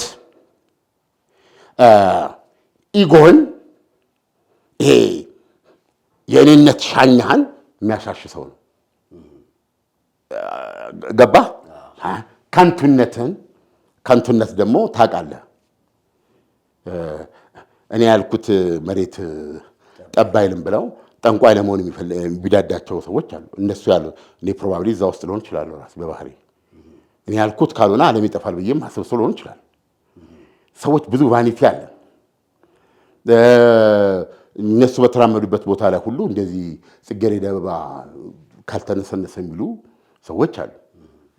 አይደለም እንጀራ በሳህንም ስትበላው በኒኬልም ስትበላው በወርቅ ሳህንም ስትበላው አንድ ነው። ነገር ግን ያለ ወርቅ ሳህን የማይበሉ ሰዎች አሉ። የሉም እንዴ? ኢሳያስ በወርቅ ሳህን በልታታ ምን አለ መሰለህ፣ አሁን የዩክሬንና የሩሲያ ጦርነት እንዴት እንደተጀመረ ግልጽ ነው። ፍላጎታቸውም በጣም ግልጽ ነው። እያንዳንዱ የአድማጭ ተመልካቾቻችን ያውቁታል ብዬ አስባለሁ። ፕሬዚዳንት ዘለንስኪ ጆ ባይደን ጋር ሲሄዱም ትራምፕ ጋር ሲሄዱም የራሳቸውን አናሊሲስ ሰርተው ነው የሚሄዱት። ለምሳሌ አሜሪካንን ለጊዜው ይሄ ወንዙን የከለላችሁ ሲሉ ምን ለማለት ነው? የፑቲን ሐሳብ፣ ፑቲን ፍላጎት በእርግጥስ ዓለምን የመቆጣጠር ፍላጎት ነው ወይ ያላቸው? እንደ ዘለንስኪ አባባል ከሆነ አውሮፓን የመውረር ቀጥሎ የተለያዩ ቦታዎች ላይ ሄደው ወረራ የማካሄድና ዓለምን የመግዛት ፍላጎት አላቸው ሲሉ ከምን ተነስተው ነው? መቼስ አንድ ነገር አናሊሲስ ስትሰራ ተጨባጭ ለማድረግ የራስህን ነጥቦች ታስቀምጣለህ። አናሊሲስ የሚሰራው ከስልጣን የራቀ ሰው ነው። ስልጣን ላይ ካለ ፍላጎት ህግ ነው። ያንተን ፍላጎት ህጎች ነው የሚተነትነው ታች ያለው ሰው ማለት ነው። ዘለንስኪ እዚህ ጋር ቢጫወቱት ማስተር ማኒፑሌተር ናቸው። የሚያስበላቸው ምንድነው? በመጀመሪያ ደረጃ አሁን የሄዱበት መንገድ ከዚህ በፊት ከጆ ባይደን ጋር ሲሄዱ ነበር። በሆረር ሰው ዓለም መሪ እያሉ ይሄ እንዲያርጎና ያንን ድብ ልኩን ሊያስገቡት የሚችሉት እርሶ እንዲህ ካደረጉ በኋላ እኮ አሁን እንዲህ ሆኗል በማለት ያንን ኢጓቸውን ማለት ነው የእሳቸውን የኢጓቸውን ሻኛ ነገር ያለው እዛ ኬዝ ያለው እሳቸው ከአፍጋኒስታን ሰው እንደ ዝናብ አንጠባጥበው ወጡ ተብለው በፈሪነት የተወገሙ ሰው ናቸው። ስለዚህ በዚህ ጥላ ውስጥ ያሉ ስለሆነ ከዚህ ጥላ ውስጥ መውጣት ይፈልጋል እና የተለወጠ ጆ ባይደንም ማሳየት ይፈልጋል። በሬውን ምንድነው ከነቀንዱ ያዘ ለመባል ነው። አፍተር ኦል ስሎት ለመባል ምንም ሪል የሆነ ነገር የለም። ያ ጦርነት መሆን የነበረበት ጦርነት አለ። አሁን ያንን ለማድረግ በሬስ ከነቀንዱ ያዘ እንዲሉ እኔ ማኒፑሌት ሊያደርጋቸው ይችላል ሰውዬ። ምክንያቱም መጀመሪያ ላይ መስዋዕቷል። መጀመሪያ ላይ እሱ እየፈተተው አገኘ የሀገር መሪ ነው። ጦር መጥቶበታል። በቃ ሀገሩን ይዞ ዋጋል። ያን ጊዜ ፍትህ አለው ገብቷል። ከዛ በኋላ ግን የጦርነቱ አቅጣጫ ምን ስለሆነ ነው እዚህ ደረጃ የቆመው? ጦርነት እኮ አንድ ሂደት ላይ ሁለቱም ከተደማሙ በኋላ እኮ በቃ ጎበዝ ይሄ ነገር ይብቃና ወደ አንዳች መፍትሄ እንሂድ ትላለህ። የሁለቱም ብዙ ነገር ሳይጎዳ ማለት ነው ገብቷል። አሁን ለምሳሌ ዘወይ ራሱ ዘለንስኪ ዲፕሎማሲ አለማወቅ ነው ወይ እንደዛ ያናገራቸው ገብቷል። እኔ አንዳንድ ጊዜ የምለው ዘለንስኪ በጣም ትልቅ ሂሮይዝም ያሳየ ሰው ነው። ራሽያን በመቅጠም አገርን ጥዬ አልወጣም መሳሪያ ስጡኝ በማለት በህዝቡ መሃል ሆኖ በመዋጋት ውጤትም አምጥቷል። በሁለትና በሶስት ቀን ውስጥ መላ ዩክሬንን ትይዛለች ተብላ የታሰበችውን ራሽያን ከመመከት አኳያ ውጤትም አምጥቷል። ነገር ግን አሁን ጦርነቱ እዚህ ስቴልሜት ላይ ደረሰ አይደለም። እዚህ ጋር መጥተዋል። ሰው ሁሉ ቀን እንደ ጋሪ ፈረስ አይደለም የምትሄደው። በዚህ በሶስት ዓመት ሂደት ውስጥም ይህን ጦርነት በሰላማዊ መንገድ አንድ ልባት የሚያገኝበትን ሚና ለመጫወት ጆ ባይደንን የሚያክል አልነበረም። ጆ ባይደን ግን የዘሌንስኪ ልገዛ ይፈልጉ ነበር። አሁን እንደምናየው ቢኮዝ ዶናልድ ትራምፕ ይህን ጦርነት ያቆማሉ ብለው ሲመጡ አይቻልም ፕራክቲካል ያላቸው ዘሌንስኪ አይቻልም አላቸው። ስለዚህ ነገም ትናንትም ቢሆን ጆ ባይደን ያለ ዘለንስኪ ይህን ጦርነት ለማቆም አይችሉም ነበር። በሰላማዊ መንገድ ለመፍታት በሌላ መንገድ ለማየት አይችሉም ነበር ብለህ መደምደም ትችላለህ። እዚህ ጋር አሁን ስትናገር ስታየው ዘለንስኪ የነበራቸው አኳኋን የሚናገሩ አርጊመንታቸው በሙሉ ስትመለከተው እኔ እንደምረዳው ነው የምነግርህ። ክሊርሊ የድል አድራጊነት ስካር ውስጥ ነው ያሉት። የመጀመሪያው ዘለንስኪ አይደሉም እኚህ አየህ። የመጀመሪያው ዘለንስኪ ድል አድራጊ ነው። ኦልሬዲ ድል አድራጊ ነው። በማንኛውም መመዘኛ ነው የምነግርህ። ራሽያ ወረራውን የከፈተችበት ጊዜ በሶስት አቅጣጫ የገባች ጊዜ ነው ምን የለችም ዩክሬን በቃ እንደ ዶሮ ትበለታለች ነው የተባለው አይደል? የራሽያ ጦር በሶስት አቅጣጫ ጣራውን ቅዱስ ገባ ነው የሚታይ የነበረው። መሪዎቹ አገር ጥለው ለመውጣት ጊዜ ሳያገኙ ገብቷል። አንድ እግር ጫማ አድርገው ቀበቶ መታጠቃቅቷቸው ይሄን ይዘው እንደሚሳፈሩ ነበር የምታስበው። ነገር ግን የሆነ ሊትል ማን አልሄድም አለ። ይሄ ነው የሚሄደው። እሱ አልሄድም ሲል ውጭ ጉዳይ የለ፣ ቃል አቀባይ የለ፣ ፓርላማ አባል የለ፣ ምን የለ። ስቴፑት የት ነው የምንሄደው? አየህ አንተ በዛ ሂድ በዛ አለ። እኔ አድናቂው ነኝ ሆነስትሊ። ውጤትም ነበረው። ያ 40 ኪሎ ሜትር የተዘረጋ ዘንዶ ሞተ። ዘንዶ ሞቶ እኮ ነው መነጋገር ሞቷል። በየመሃል በጸረ ታንክ በምናምን ይመቱት ነበር። ያ ሁሉ ዓላማ ቀርቶ እኮ ነው በቃ ወተን ዘለንስኪ ለዚህ የሚያቀርቡት አለ እኮ በድርድር እናደርጋለን ተብሎ አሳመነኝና እኔም በዛ ስምምነት መሰረት ቱን ወጣው እኮ ነው የሚሉት እሳቸው። ዋቴቨር እሳቸው ምክንያት ያ ሁሉ ቀርቶ ዶንባስ ላይ ብቻ ተነጣጠረ ተልኳቸው ይላል አይደል? ያንን እዛ ድረስ ቪክትሪ ነው። ግን እዚህ ቪክትሪ ላይ ካፒታላይዝ በማድረግ ሰላምን ማምጣት አለብን። አሁን ሰላምን ስታመጣ የሰላም ፓርትነር ያስፈልጋል። ስለዚህ አሁን አሜሪካ ሌሎችም ትልቅ ሚና ሊጫወቱ ይችሉ ነበር። ሞስኮን ከመቅጣት ነው የምነግርህ። በዚህ መንገድ ሊሄዱ የሚችሉበት ነገር ነበር። በቃ እዚህ ድረስ ከመጣን ዚህ ዘ ሪያሊቲ አንተ በዚህ በኩል ያለው ይሄ መሆና ብዙ ነገር ሊባል ይችል ነበር። ግን አሁን ምንድን የሆነው መጣላቶች ትናንትና ቤተ መንግስት ያየነው ዘለንስኪ ግን ያ የነጻነት ተዋጊ አይደለም። ያ አምቢሽየስ የሆነ አድቬንቸሪስት ነው ለኔ። ገብቶሃል? ይህን ጦርነትን ያካሄድኩት ይላል የምድራችንን ውዱን ጦርነት በየቀኑ $1 ቢሊዮን የሚተኮስበት ይህንን ጦርነት የኔ ነው ይላል። ኦፍ ኮርስ የጦርነት እሱን ይፈልጋል። ይሄ ጦርነት የአሜሪካ ጦርነት ነው ወይ የአውሮፓውያኖችም ጦርነት ነው? የኔቶ ውስጥ ጦርነት ነው። ይሄን ጦርነት ዩክሬን ብቻዬን ጀመርኩት ብቻዬን ፈጽመዋለሁ የምትለው አይደለም። ስለዚህ አሁን እዚህ ጋር የዘለንስኪ አካሄድ ስትመለከተው ትልቁ ማለት የሱን ፍላጎት አስፈጻሚ የሆነውን ኃይል አሁን በፊት ሻኛውን እያሻሸ ገብቷል። አሁን ደግሞ ሊስን ቱ ሚ ገባ። እንደሱ ያሉት ሊቀበል እኮ አይደለም። አኳን የቦዲ ኮንፍሮንቴሽን አልነበረም ነበረ። ሁለተኛ በአደባባይ ዜናውን ሳላ ገብቶ ሰው መስማት ይችላል። በየጊዜው እኮ ነው የሚጻፈው። ምዕራባውያንም የተደበቀ የለም። ሰውየው በጣም ቫኒቲ በጣም ኢጎ የሚያጠቃቸው ናቸው። ሁሉ ነገር እኔ ያልኩት እኔ ያደረኩ ማለት የሚፈልጉ ናቸው። ስለዚህ ይህንን የማዕድን ስምምነት የዩክሬንን የማዕድን ሀብት 50% ለአሜሪካ የሚሰጠውን ረቂቅ የድል ፕላን ብሎ የያዘ ጊዜ ነው እሱ ነው አሜሪካ ይዞ ሄደው እሱን ከሳቸው ጋር ለመፈራረም ነገ ይህን በማድረግበት ጊዜ ኢጓቸው ይረጋል። ሉክ እኔ ይሄን አደረኩ ብለው እንዳለ ያን ተፈርብላቸው የጆ ባይደን ሚና ይቀጥሉልኛል ካልኩሌት አድርጎ ማለት በዛ ካልኩሌሽን ነው የመጣ ሰው ብላክ ኤንድ ዋይት አንፈጥቷ ሲመጣ ወሉ በዱ እንዳለ ታውቃለህ። ገብቷል። ለምሳሌ አሁን አውሮፓውያኖች ምንድነው የማንነው ዶናልድ ትራምፕ የዩክሬንን ነዳጅ ምንድነው ማዕድን ስምምነት እንዲፈርም ያደርጉ ምንድነው ይባለው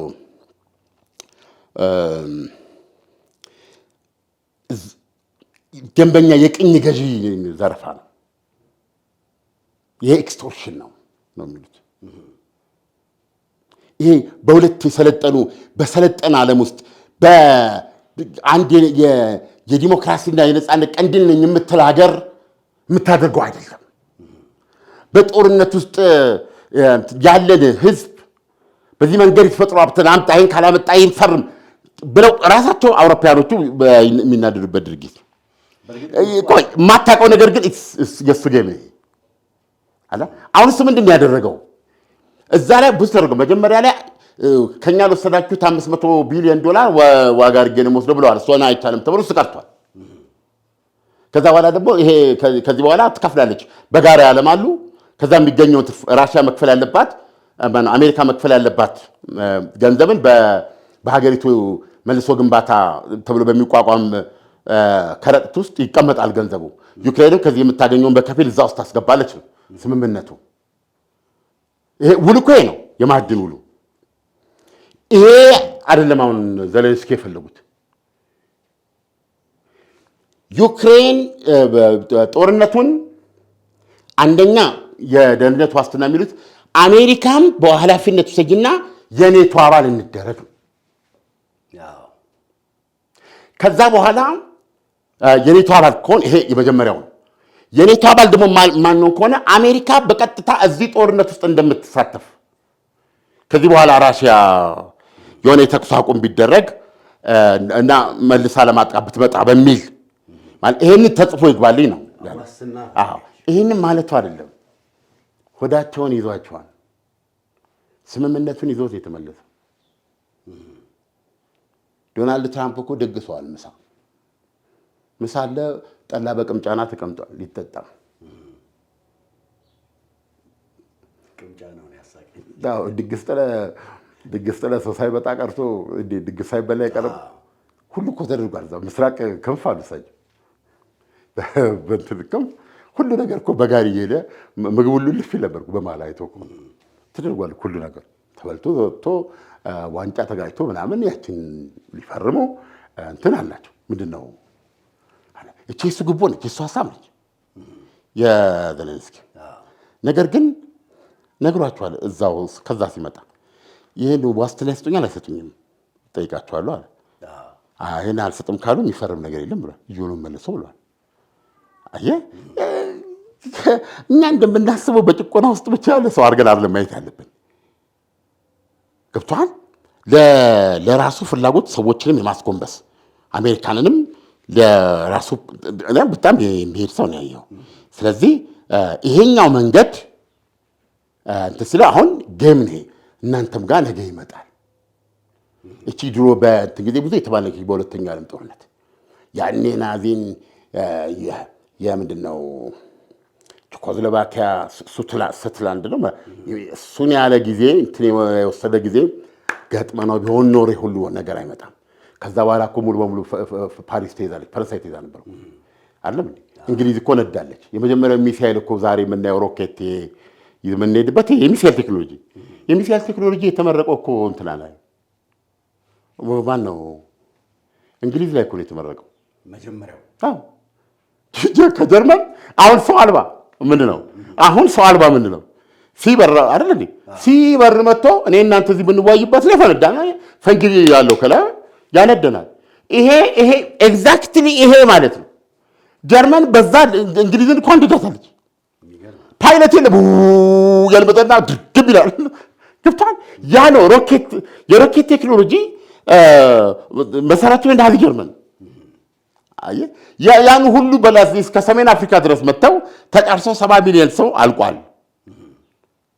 ያን የሚያስጠነቅቁት አሁን ዘለንስኪ ከመጀመሪያ ትግሉ ተነሳ ኦልሬዲ ቸርችል ብለውታል። ዊዛት ስፕሪት ለዶናልድ ትራምፕ እና ለምክትሉ ነገራቸው ግድ የለም ለጊዜው አትላንቲክ ውቅያኖስ ነው ስላለ ነው እናንተ ነገ ግን ቱሞሮ ዛሬ አውሮፓ ነው የሚነደው በማ በፑቲን ራሽያ ነገ ግን እናንተ ጋር ይመጣል። እኔ አይ ቲንክ እንደዚህ ስትል እኛ አድዋን ስንዋጋ ማነበረ ጀግንነት ማለት እሱ ነው። ማነበረን ማንም የለም። ታዲያስ የራሴ የድል ባለቤት እኮ የምትሆነው እንደዛ ነው። እርዳታም እናገዛም እኮ ፒውርሊ በአንተ ዓላማ ላይ የተመረኮዘ ሲሆን ነው ያ ጦርነት የኔ ጦርነት ነው ማለት የምትችለው አይደለም እንዴ? አድዋ ለምሳሌ የኢትዮጵያ ብቻ ሳይሆን የጥቁሩ ሰው ነፃነት ጦርነት ነው የምንለው ለዚህ ነው አይደል? ኢትዮጵያን ናቸው የተዋጉት ደረታቸውን ሰጥተው ማለት ነው አይደለም እንዴ? እውነቱን ለመናገር ቅድም ነግሬያለሁ፣ ዲና አላደርግም። ዘለንስኪ ካሬጌስ ሰው ነው። የዩክሬን ጦርነት ግን የዩክሬን ብቻ አይደለም። እንደውም ሲበዛ የአውሮፓ የኔቶ ጦርነት በአጋጣሚ የሱ የዘለንስኪ ህልምና አምቢሽንና የኔቶ አምቢሽን ኮይንሳይድ ስላደረገ አይደለም።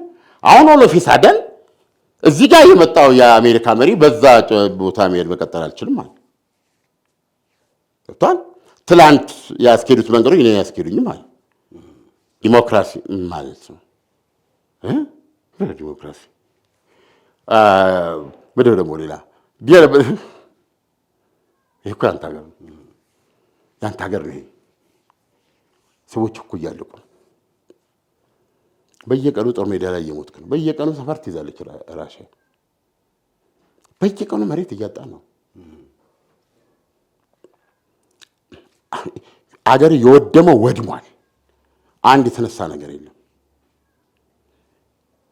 ከዚህ በኋላም ይህ ሁኔታ ከቀጠለ እንደዛ ነው የሚሆነው። ይህ ሁኔታ እንዳይቀጥል ምን መደረግ አለበት? እና እኔ ብቻ አሁን ያን እንዲቀጥል አትፈልገው አይደለም። ይሄን ለማድረግ እኮ ነው የተመረጥኩት። እንዴ ማንም ሰው መረዳት ያለበት ይሄን ነው። ኢዳዝም ማተር ምን እንደሚያስቡ ዶናልድ ትራምፕ ደሬ የተመረጥኩት ለዚህ ነው የተመረጠው ያለ እኔ የሀገሬ ህዝብ ገንዘብ የቀረጥ ከፋዩ የግብር ከፋዩ ገንዘብ የሚደፋበት ቦታ ነው እኮ አንተ ለኔ እንደዛ ነው ማይ አንተ የሴልስ ማንሽፋ በቃም እንዴ ዘረፍክን እኮ እስካሁን ድረስ ነው እኮ ዶናልድ ትራምፕ የሚሉት እና ልክ ናቸው ስለ ለምን እዛ ላይ አስቀምጠ በጄኔራል ፕሪንሲፕል ትገዛዋል። እኚህ ሰውዬ በዲሞክራሲ ምርጫ ነው አይደለም? ምርጫ ማለት የህዝብ ፍላጎት የሚገለጽበት ነው። በህዝቡ በተገለጸ ፍላጎት ነው የመጡት አይደለም? ምረጡኝ ለማለት ደግሞ ይሄን አልተናገሩም? እዚህ የሁላችሁ ስልጣኑ ላይ ያለው ሞኙ ሀብታችን እየወሰደ እየበተኑ ነው፣ ወደ ሶስተኛ ዓለም ጦርነት ዞን ሊገባ ነው፣ ልናልቅ ነው ብለው አላሉም? ሰው ምንድነው አሁን ትራምፕ የፈጸሙት ኃጢአት እዚህ ላይ? ይሄ የመጡበት ዓላማ ነው። ጆ ባይደን ለምን ለሶስተኛ ዓለም ጦርነት ድረስ መዋጋት እንዳለብን እኮ የተባበሩት መንግስታት ላይ ቆመው አሳይተውናል። የዩኤን ቻርተር ተጣሰ ብለዋል።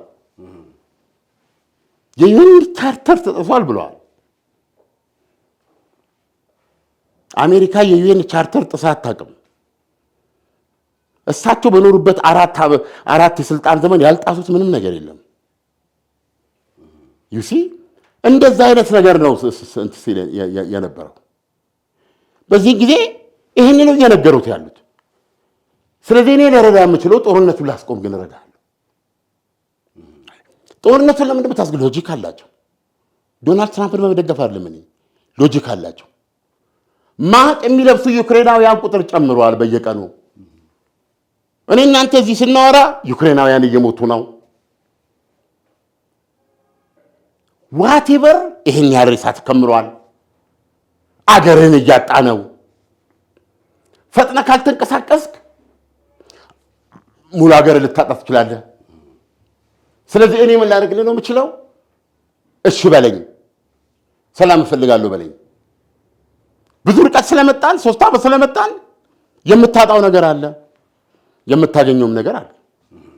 ግን እዚህ ቦታ ላይ አሁን እንደ ዘለንስኪ እንውሰደው። እንግዲህ ዘለንስኪ በዚህ በአርቡ ስብሰባ አድቫንቴጅ መጥተዋል ወይስ ተመቶባቸዋል ብለን ብንጠይቅ እስቲ እንግዲህ አንተ ታብራራዋለህ። ግን እንደው በዘለንስኪ ቦታ ሆነ እሺ ብለው መፈረም ይችላሉ ወይ? ምኑን? አሁን ለምሳሌ ስምምነቱን ለምሳሌ የተወሰኑ ቦታዎችን ማጣት ይሄ 3 ዓመት ስለቆየ ልታጣ የምትችላቸው ነገሮች አሉ። እንግዲህ ምናልባት ሩሲያ እስካሁን በጦርነት የያዘቻቸው ቦታዎች አሉ እና እነዛን ቦታዎች በስምምነት ፕሬዚዳንት ዘለንስኪ አሳልፈው መስጠት በታሪክ ከሚመጣባቸው ተወቃሽነት አንፃር እሺ ብለው መፈረምስ የሚችሉበት ሁኔታዎች ነበሩ ወይ? ይሄ መታየት ያለበት እንዴት ነው? ማነው ዶናልድ ትራምፕ ይሄን በል ሲሉ ምክንያታዊ ናቸው። መስጠት አለበት፣ መልቀቅ ያለበት አለ፣ መልቀቅ አለበት፣ ማመን አለበት። ለምን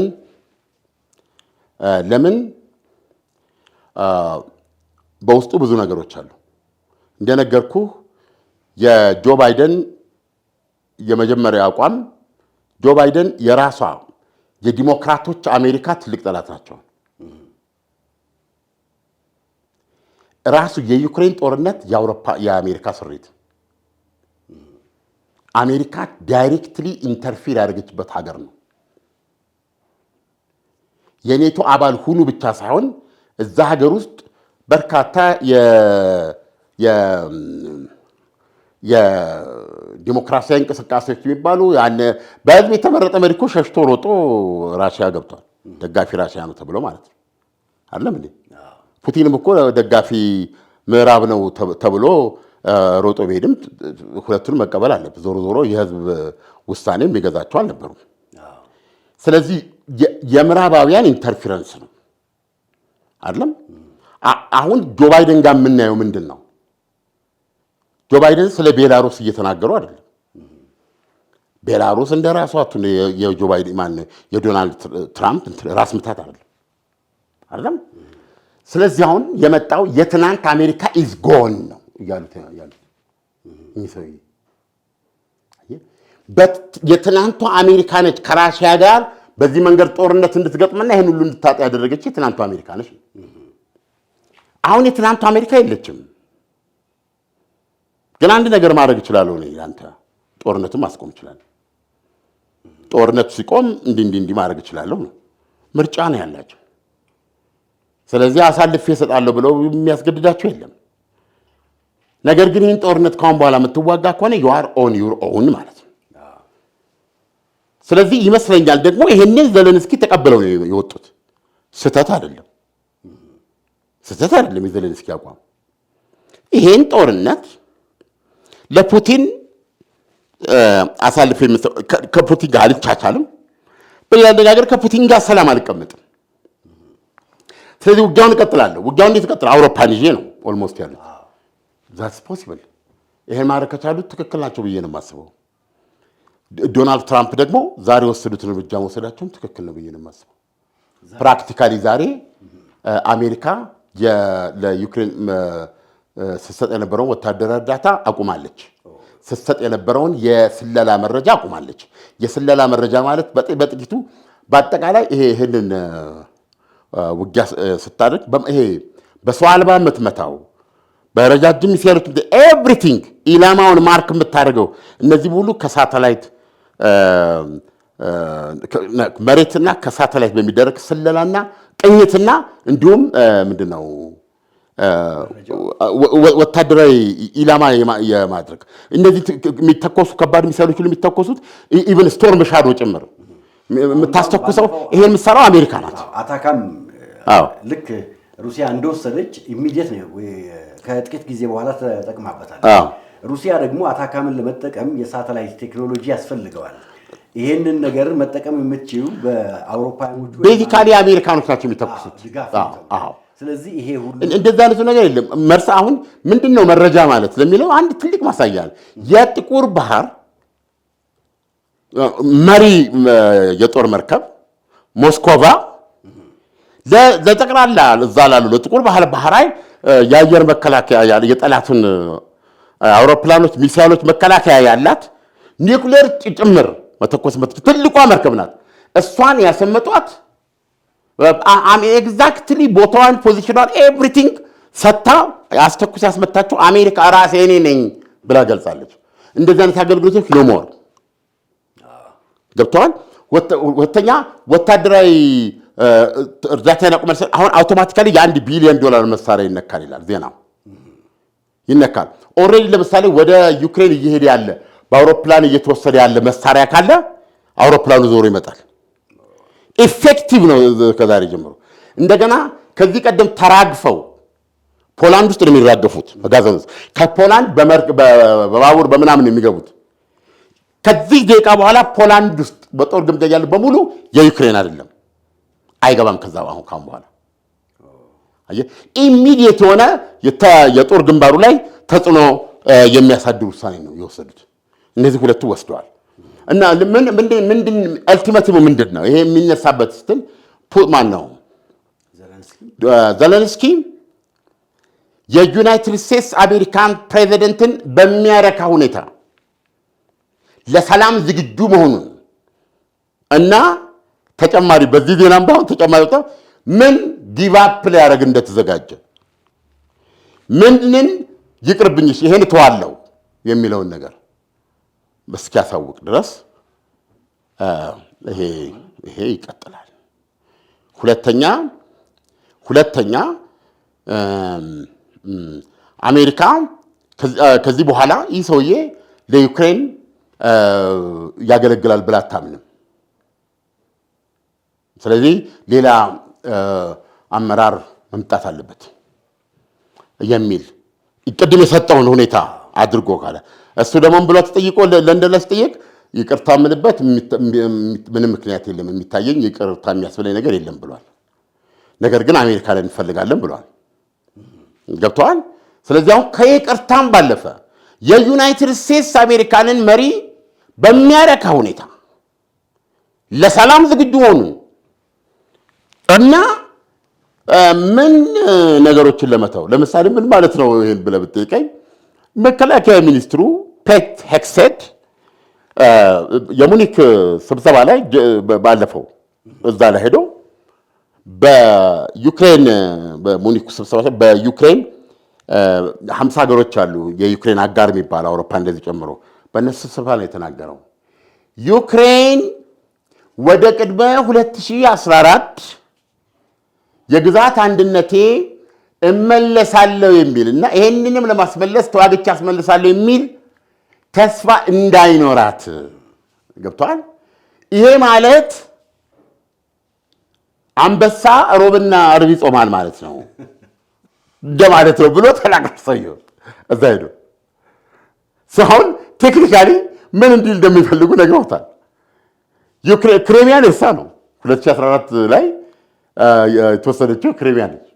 ግን ዓለም አሁን ኖቶሪ ክሬሚያ ወይ ለአድማጮች ግንዛቤ አሁን ኦልሬዲ በራሽያ የተያዘው መሬት ለምሳሌ ይሄን አሁን ዘለንስኪ ከሞላ ጎደል አሁን በአሁኑ ሰዓት የዩክሬንን ማይነስ ክሬሚያ የሆነችው ዩክሬንም 1/5 ግዛታቸውን አይቆጣጠሩም። እሱንም እርሳው ከ2014 በፊት የነበሩት ሙሉ አሁን ነው አሁን ከወረራው በፊት የነበረችው ቀሪዋ ዩክሬን ፕላስ ክሬሚያ ነበሩ። አሁን እንደዚህ ሁለቱም 2014 ላይ ክሬሚያን ዘለንስኪ ዘለው የወሰዱበት ዋነኛው ምክንያት ዶንባስ የሚባለው ይሄ አሁን ግሬ እሱ ነው ያሉት ዶኔትስክና ሉሃንስክ የሚገኙበት እዛ ውስጥ የዶኔትስክና የሉሃንስክ ተገንጣይ ኃይሎች እንቅስቃሴ ውጊያ ጀመሩ ከመንግስት ጦር ጋር ከዘለንስኪ ጦር ጋር ወይም ከሱ በፊት ጦር ጋር ውጊያ ጀመሩ ማለት ነው። ውጊያ እየጀመሩ ከተማ ውስጥ ውጊያ እየደረገ ቦታ እያስለቀቁ የማዘጋጃ ቤቱን ህንፃ እያያዙ ምናምን እንቅስቃሴ ተደረገ። ከስር ያው ራሽያ እንትን ታደርግ ነበረች እንጂ ዩክሬናዊም ሆና ማነው ዶኔትስክ አንድ እኮ ራሽያ ተናጋሪ ህዝብ ነው እና ያ ነው። ስለዚህ አሁን እንደዚህ ኦልሬዲ እኮ ባይ ዘ ዌይ ራሽያ እኮ ወረራውን ስታደርግ ቁጥር ላይ ልሳሳት ይችላል እንጂ 50% ምናምን እኮ ዶኔትስክ በተገንጣዮች እጅ ነው የነበረው። ሉሃንስክ ደግሞ ሞር በተገንጣዮች እጅ ነበር። ራሽያ አሁን በመደበኛው ጦሯ እንትን አደረገችው እንጂ። ስለዚህ እነዚህ በሙሉ 2014 ላይ የተፈጠሩ ክስተቶች ናቸው። የ2014 ላይ በፊት የነበረችውን ዩክሬን አታልም። በሌላ አነጋገር ምንድን ነው አሁን ቶሎሽ ብትለኝ ከራሽያ ጋር የሚኖረው ትግል ምንድን ነው? አሁን ባለሽበት ቁሚ ብሎ ለማሳመን ነው። ራሽያ ባለሽበት ቁሚ ማለት አትሊስት የግዛት የምትወስደው ነገር አትሊስት ጋር ብትቆምልህ ከዶኔትስክ 30% ይተርፋል፣ ከሉሃንስክ 1.5% ይተርፋል፣ ከኬርሶን 30% ይተርፋል፣ ከዛፖሪዥያ ደግሞ ይሄም ሆኖ እዚህ ላይ ደግሞ ከተቆመ ይሄ ብትሰጡት ይሄ መደረግ ይችላል የሚሉ ነገሮች ሊኖሩ ይችላሉ።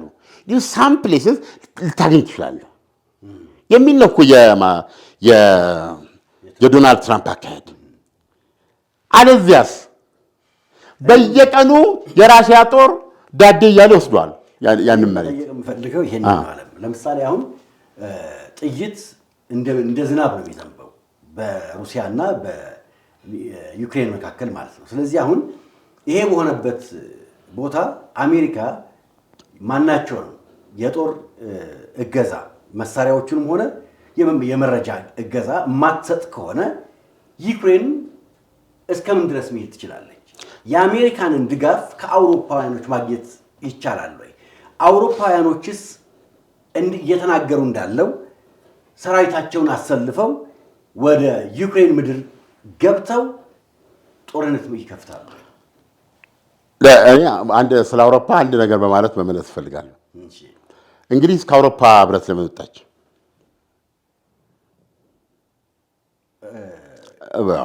ብዙ አይነት ፖለቲካዊ ምክንያት ሊጠቀስ ይችላል። እንግሊዝ ከአውሮፓ ህብረት የወጣችበት ምክንያት በጀርመን ዶሚኔት መደረጉ ከሰው ማነስ ሆኖባት ነው። እና የአውሮፓ ኢኮኖሚ ጀርመን ናት እና በመሪነት ሚናው ላይ ሁሌ እናነባለን እነሱ ጋር አንዳንድ ቀን እንትና ላይ እንትን ያደርጉባት ነበር። ምንድን ነው አንጌላ ሜርኬል ላይ የሂትለርን ጺም እሱን ያደርጉባት ነበር። ስለዚህ አንደኛ በአውሮፓ ህብረት ስም ሆኖ ቡልጋሪያው፣ ሃንጋሪው፣ ፖላንዱ ሀገራችን እንዲያጥለቅልቃት አንፈልግም እና ሀገራችንን በራሳችን መቆጣጠር አለብን። ገብተዋል። ሀገራችን የራሳችን መሆን አለባት። ድንበራችንን እኛ መቆጣጠር። ሌላው ቀርቶ እንደ አውሮፓ ህብረት ሌሎቹ ተስማምተው ገንዘባቸውን ዩሮ ሲያደርጉ እሷ አላደረገችም ገንዘቧን። እና በአብዛኛው እንግሊዝ አክት የምታደርገው በእንትን ጊዜ ማርጋሬት ታቸር የነበረች ጊዜ በግልጽ ይመስል ነበር። እንደ አሜሪካና እንግሊዝ እንደ ባልና ሚስት ነው የሚኖሩት፣ ልዩ ግንኙነት በሚሉት ማለት ነው። ገብቷል። አሁን ምንድነው አሁን አውሮፓ ውስጥ ያለው ትልቁ ራስ ምታት አሁን የአውሮፓ ግንባር ቀደም ተንቀሳቃሽ የሆነው ሰው ማን ነው? በተለይ ከዚህ ክራይሲስ በኋላ ጀርመን፣ ፈረንሳይ እንግሊዝ ናት። የፊት መሪ ሆና እየተንቀሳቀሰች ያለችው እንግሊዝ ናት። ስታርመር እና ስታርመር በጣም የሚያስቁ ሰው ናቸው። በዚህ በኩል አውሮፓን ኃይል አድርገን እጥፍ ጨምረን እንደዚህ አድርገን ወታደር እንደዚህ አስገብተን እንደዚህ ይሉና ግን አሜሪካ ታስፈልገናል። እኛ አውሮፓውያን እንዲያርገን እንዲህ ካላደረግን በስተቀር እንደዚህ አሁንም ጠንካራ ኃይል የሚገባው እሱ እንዲህ ሲሆን ነው እንዲህ እናደርጋለን፣ ይሄን ቢሊየን እሰጣለሁ፣ ይሄን ቢሊየን ይሄን ያደርጉና ግን የአሜሪካ ታኮ ያስፈልገናል ይላሉ ማለት ነው። ከዘለንስኪ የዓርብ ዕለት ህልውናዊ ቅሌት በኋላ ማለት ነው ገባ ትከሻቸውን ዘለው የሰጡ እሳቸው ናቸው። ወደ ዋይት ሃውስ የሄዱት አውሮፓና አሜሪካንን እንደገና በማስቲሽ ለማያያዝ ነው፣ እንደ ድሮ እንደ ጥንቱ እንዲሆኑ ማለት ነው።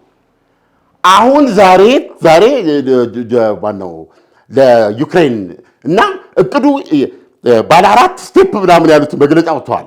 አሁን እሱ ቀርቦ አሜሪካ እሱን ደግፋ አሜሪካ ያቀረበችው ሀሳብ ውድቆ ነው ያቀረበው። አውሮፓ እነዚህ ከዘለንስኪ ጋር በመሆን ያቀረቡትን ሀሳብ አሜሪካ እንድትደግፍ እኮ ነው። እንዴት ይሆናል? እኮ ሲምፕል ሎጂክ እኮ ነው። እስኪ እንዴት ይሆናል? የአሜሪካንን ኢኒሼቲቭ የዶናልድ ትራምፕን ኢኒሼቲቭ ውድቅ አድርገው ያንን እነሱ ጋር ወስደው እሳቸው ግን የደጋፊነት ሮል እንዲጫወቱ እንደውም ኢቭን በቁጥር 30 ሺህ ወታደር ገደማ በጣም ብዙ ነገር አለ እንደሱ ያቀረቡት ውስጥ። ስለዚህ የዛሬው መግለጫ ምንድን ነው የሚለው መሰለህ? ፕሬዚደንቱ ይላል ትኩረታቸው ሰላም ነው። ማንኛውም የአሜሪካ አጋር ይህን ትኩረት መጋራት አለበት ብለው አስቀምጠዋል። እዛ የምታወጡትን መግለጫችሁ ምናምናችሁን እረፉ። ገብቷል። ከኔ ጋር ትሄዳላችሁ አትሄዱም ወይ? ሄዱ እንደበፊቱ ተከተሉኝ። አለበለዚያ ደግሞ ገብቷል አሜሪካ ታስፈልገናለች ብሎ ጌም የለም። እራሳችሁን ቻሉ እዛው በጠበላችሁ። ምን አደጋ ይመጣል? አሁን ነቃቀለች አሜሪካ ማለት ነው። አሁን እንግዲህ ይሄንን አሁን እየገቡ እነሱ ማጥበቅ አለባቸው። አሁን አውሮፓያኖች አሁን ልክ ጦርነቱ ወደ እንትን ይመጣል። አሁን እንግሊዝ በማስቲሽ የሚለው ነገር ማቆም አለበት። የእንግሊዛው መሪነት የምትፈልግ ከሆነ ቀጥታ ይሄን እርምጃ መውሰድ አለባት። ይሄንን ተብለው ሲጠይቁ ምንድን ነው ያሉት? እንዴ ይሄን ነገር እንደቀላል አትዩት። ማንኛውም ወታደራዊ፣ ዲፕሎማሲያዊ፣ ኢኮኖሚያዊና የስለላ የመረጃ እንትናችን እንዴት ተላልፈንኛና አሜሪካ እንዴ ብታደርጉት ተገምዷል። እንዴ ብታደርጉት ተገምዷል። ተጋምደናል አሉ። አባሪ ገባ። አሁን ዶናልድ ትራምፕ ያሉ ደግሞ አሁን በሁለተኛው ስታርመር ቢሄዱ የመጀመሪያው አይነት ነገር አይጠብቃቸው። ገብቷል። ወራሪው ነው አሁን የሚመጣው ጥያቄ ለእንግሊዝ። እንግሊዝ አንደኛ አውሮፓ ህብረት አባል አይደለችም ልባል። ስለዚህ አሁን ስታርመር መሄድ ከፈለጉ ዘለንስኪን ይዘው በጀግንነትና በቆራጥነት አውሮፓን እናደርጋለን ብለው ምሳራቸውን በጣጥሰው አዲሱን ሪያሊቲ መቀበል ያለባቸው እንደንትን እንጂ በአንድ በኩል እንዲህ ብለህ በሌላ በኩል አሜሪካ ጄዳጂ እንዴት ይሆናል? ስለዚህ ዛሬ ዶናልድ ትራምፕ ያቀረቡት ነገር ይሄ ነው። አደጋውን ነው የምነግርህ ለመደምደም። ኦኬ አውሮፓ መሄድ ትችላለች፣ በዚህ ትችላለች አይደለም። ነገር ግን ትልቅ አደጋ አለ። የአሜሪካና የራሽያ ግንኙነት በዩክሬን ጦርነት መቆምና ለመቆም ላይ የተወሰነ አለመሆኑን በግልጽ እያየን ነው። ሁለቱ ሀገሮች ብዙ ርቀት እየሄዱ ነው። እንደውም እንደ ቀልድ የቀረበ ይምሰል እንጂ ይሄ ምንድነው የምንላቸው እነዚህ 17ቱ ሬር እርዝ የሚባሉት የእነዚህ ክምችቶች የላትም ዩክሬን። ካላትም እዚህ ግባ የማይባል ነው። በዓለም ደረጃ ከነዚህ 17 አይነት ኤሌመንቶች ውስጥ ማዕድናት ውስጥ አብዛኛው ያሏቸው በሰፊ ክምችት ያሏቸው ቻይና፣ ቪየትናም፣ ብራዚልና ራሽያ ናቸው። በዩክሬን ውስጥ በአካፋ ከመፈለግ ራሽያ ውስጥ በባሬላ መውሰድ ይችላሉ። ማን ነው? ዶናልድ ትራምፕ። ከመጋረጃ በስተጀርባ እየተዋዋሉ ያሉት ስምምነት ኤነርጂን ይጨምራል ይላል። ኤነርጂ ማለት ነዳጅና የተፈጥሮ ጋዝ የድንጋይ ከሰል ማለት ነው። ዶናልድ ትራምፕ በምርጫ ጊዜ ያሉትን ሰምተሃል። የድንጋይ ከሰል እናነዳለን፣ እንቀቀላለን። ይሄ ካርቦን ሞኖክሳይድ ካርቦን ዳይኦክሳይድ ወደዛ እየተነነ የዓለምን ሙቀትን ጨመረ የሚሉት እነዚህ ጠንቋዮች ናቸው። አልቀበልም ብለዋል። የምን ኤሌክትሪክ መኪና ብለዋል። ገብቷል። ይሄ ነዳጅ የሚረጩ ይሄ የአሜሪካ መኪና አታውቃቸው? እነሱ ይሰራል በብዛት እነዳለን፣ ለፊልድ እንሰራለን፣ ለከተማ ውስጥ የምንዞርበት እናመርታለን። ነዳጅ እንቆፍራለን በሙሉ የባህራችን የውቅያኖስ ጥጉን ተከትለን ብዙ ነዳጅ እናወጣለን ብለዋል። አሁን ይህን ሲስማሙ የኤነርጂ ስምምነትም አልመሰለም። በሰማይ ነፍሳቸውን ይማርና ደስ ይሉ ነበር። ጆን ማኬን የሚባሉት የአሜሪካ ከዶናልድ ትራምፕ ማነው በኦባማ የሁለተኛ ስልጣን ዘመን ተወዳዳሪ ነበሩ። እሳቸው ሪፐብሊካን ናቸው እና ራሽያን ሲገልጧት የስፋቷን ታያለህ። ይቺ የትየሌሌ ልቅ የሆነች ሰፊ የነዳጅ በርሜል ነው የሚሏት። የነዳጅ ተፈጥሮ በጣም አላት። ከዛ ውጭ ምንድን ነች? የነዳጅ በርሜል ነች እንጂ ነው የሚሉት። አሁን ስምምነቱ ይሄንን ይጨምራል ይላል። ክፉ ቀን ጠጣችበት ራሽያ ለቻይና እኮ በጣም ጉንጯ ተጠቅማለች እኮ ስታግዛት በርካሽ የምትሰጣቸው ነዳጅ እነ ህንድ እንትን ያስፈልጋታል ገንዘብ። ነዳጅሞ አላት። በዚህ ትልቅልገች ነች ራሽያ። አሁን እሱንም ይጨምራል ይላል። በጣም የሚያስደነግጥ የኢኮኖሚ በስርዓት ከመጋረጃ በስተጀርባ በራሽያና በአሜሪካ መካከል እንትን እያለ ነው። አሁን አውሮፓውያኖች ፊታቸውን አዝረው ዘለንስኪን ይዘው ሄል ዘለንስኪ ማለት ከጀመሩ ሞስኮና ራሽያ ይሄዳሉ ማለት በዚህ በኩል አሁን ካዲው ብሊፍ አሁን ምን ማለት ነው? አሚን ብዙ ነገር አይን ያለው ሰው ብዙ ነገር ላይ ይችላል። ሪሊ ከባድ ነገር ነው አውሮፓ ያለችው። ስለዚህ አሁን የእንግሊዙ ጠቅላይ ሚኒስትር የእንግሊዝ አካሄድ በጣም እያሳቀኝ ነው ያለው። ወይ ተበጥሳ ከአውሮፓ ጋር መሆን አለባት ገብቷል። እንግዲህ እኔ ግን ከአውሮፓ ጋር ትወጣለች ብዬ አንድ ሰበብ ፈጥራ ምነው ብላ ወደ ስፔሻል ግንኙነት ነው የምትመለሰው። ስለዚህ በጣም ፕሪካሪየስ ሁኔታ ነው ያለው። የዘለንስኪ የስልጣን ቆይታም ችግር ውስጥ ነው ያለው። እሳቸውን ለመጣል ምርጫ እናድርግ ቢባል ቢያንስ 6 ወር ይፈጅብናል። የተረጋገጠ የሆነ ሰላምና ብዙ የሚያቀርቡት ነገር አለ። ያስኪሆን ግን በዚህም ሆነ በዛ የጦርነት 6 ወር ቢቀጥል ዘለንስኪ ማን ናቸው ፑቲን እንትንም 100% ይወስዳሉ። ሁሉንም ግቦቻቸውን ይመታሉ ማለት ነው። ስለዚህ በአሁኑ ሰዓት አጣብቂኝ ሁኔታ ውስጥ ያለው ማን ነው ቢባል ዩክሬንና አውሮፓ ናቸው። በጣም የሚገርመው በሩሲያ ውስጥ ያለውን የተፈጥሮ ሀብት አውሮፓውያኖች በማዕቀብ በምናምን ተሸፍነው አሜሪካ በጎን ቢግ ዲል የጀርመን በተለይ የመስታወት ኢንዱስትሪ እነዚህ እንዳለ ነው የሾቁት ጀርመን ውስጥ።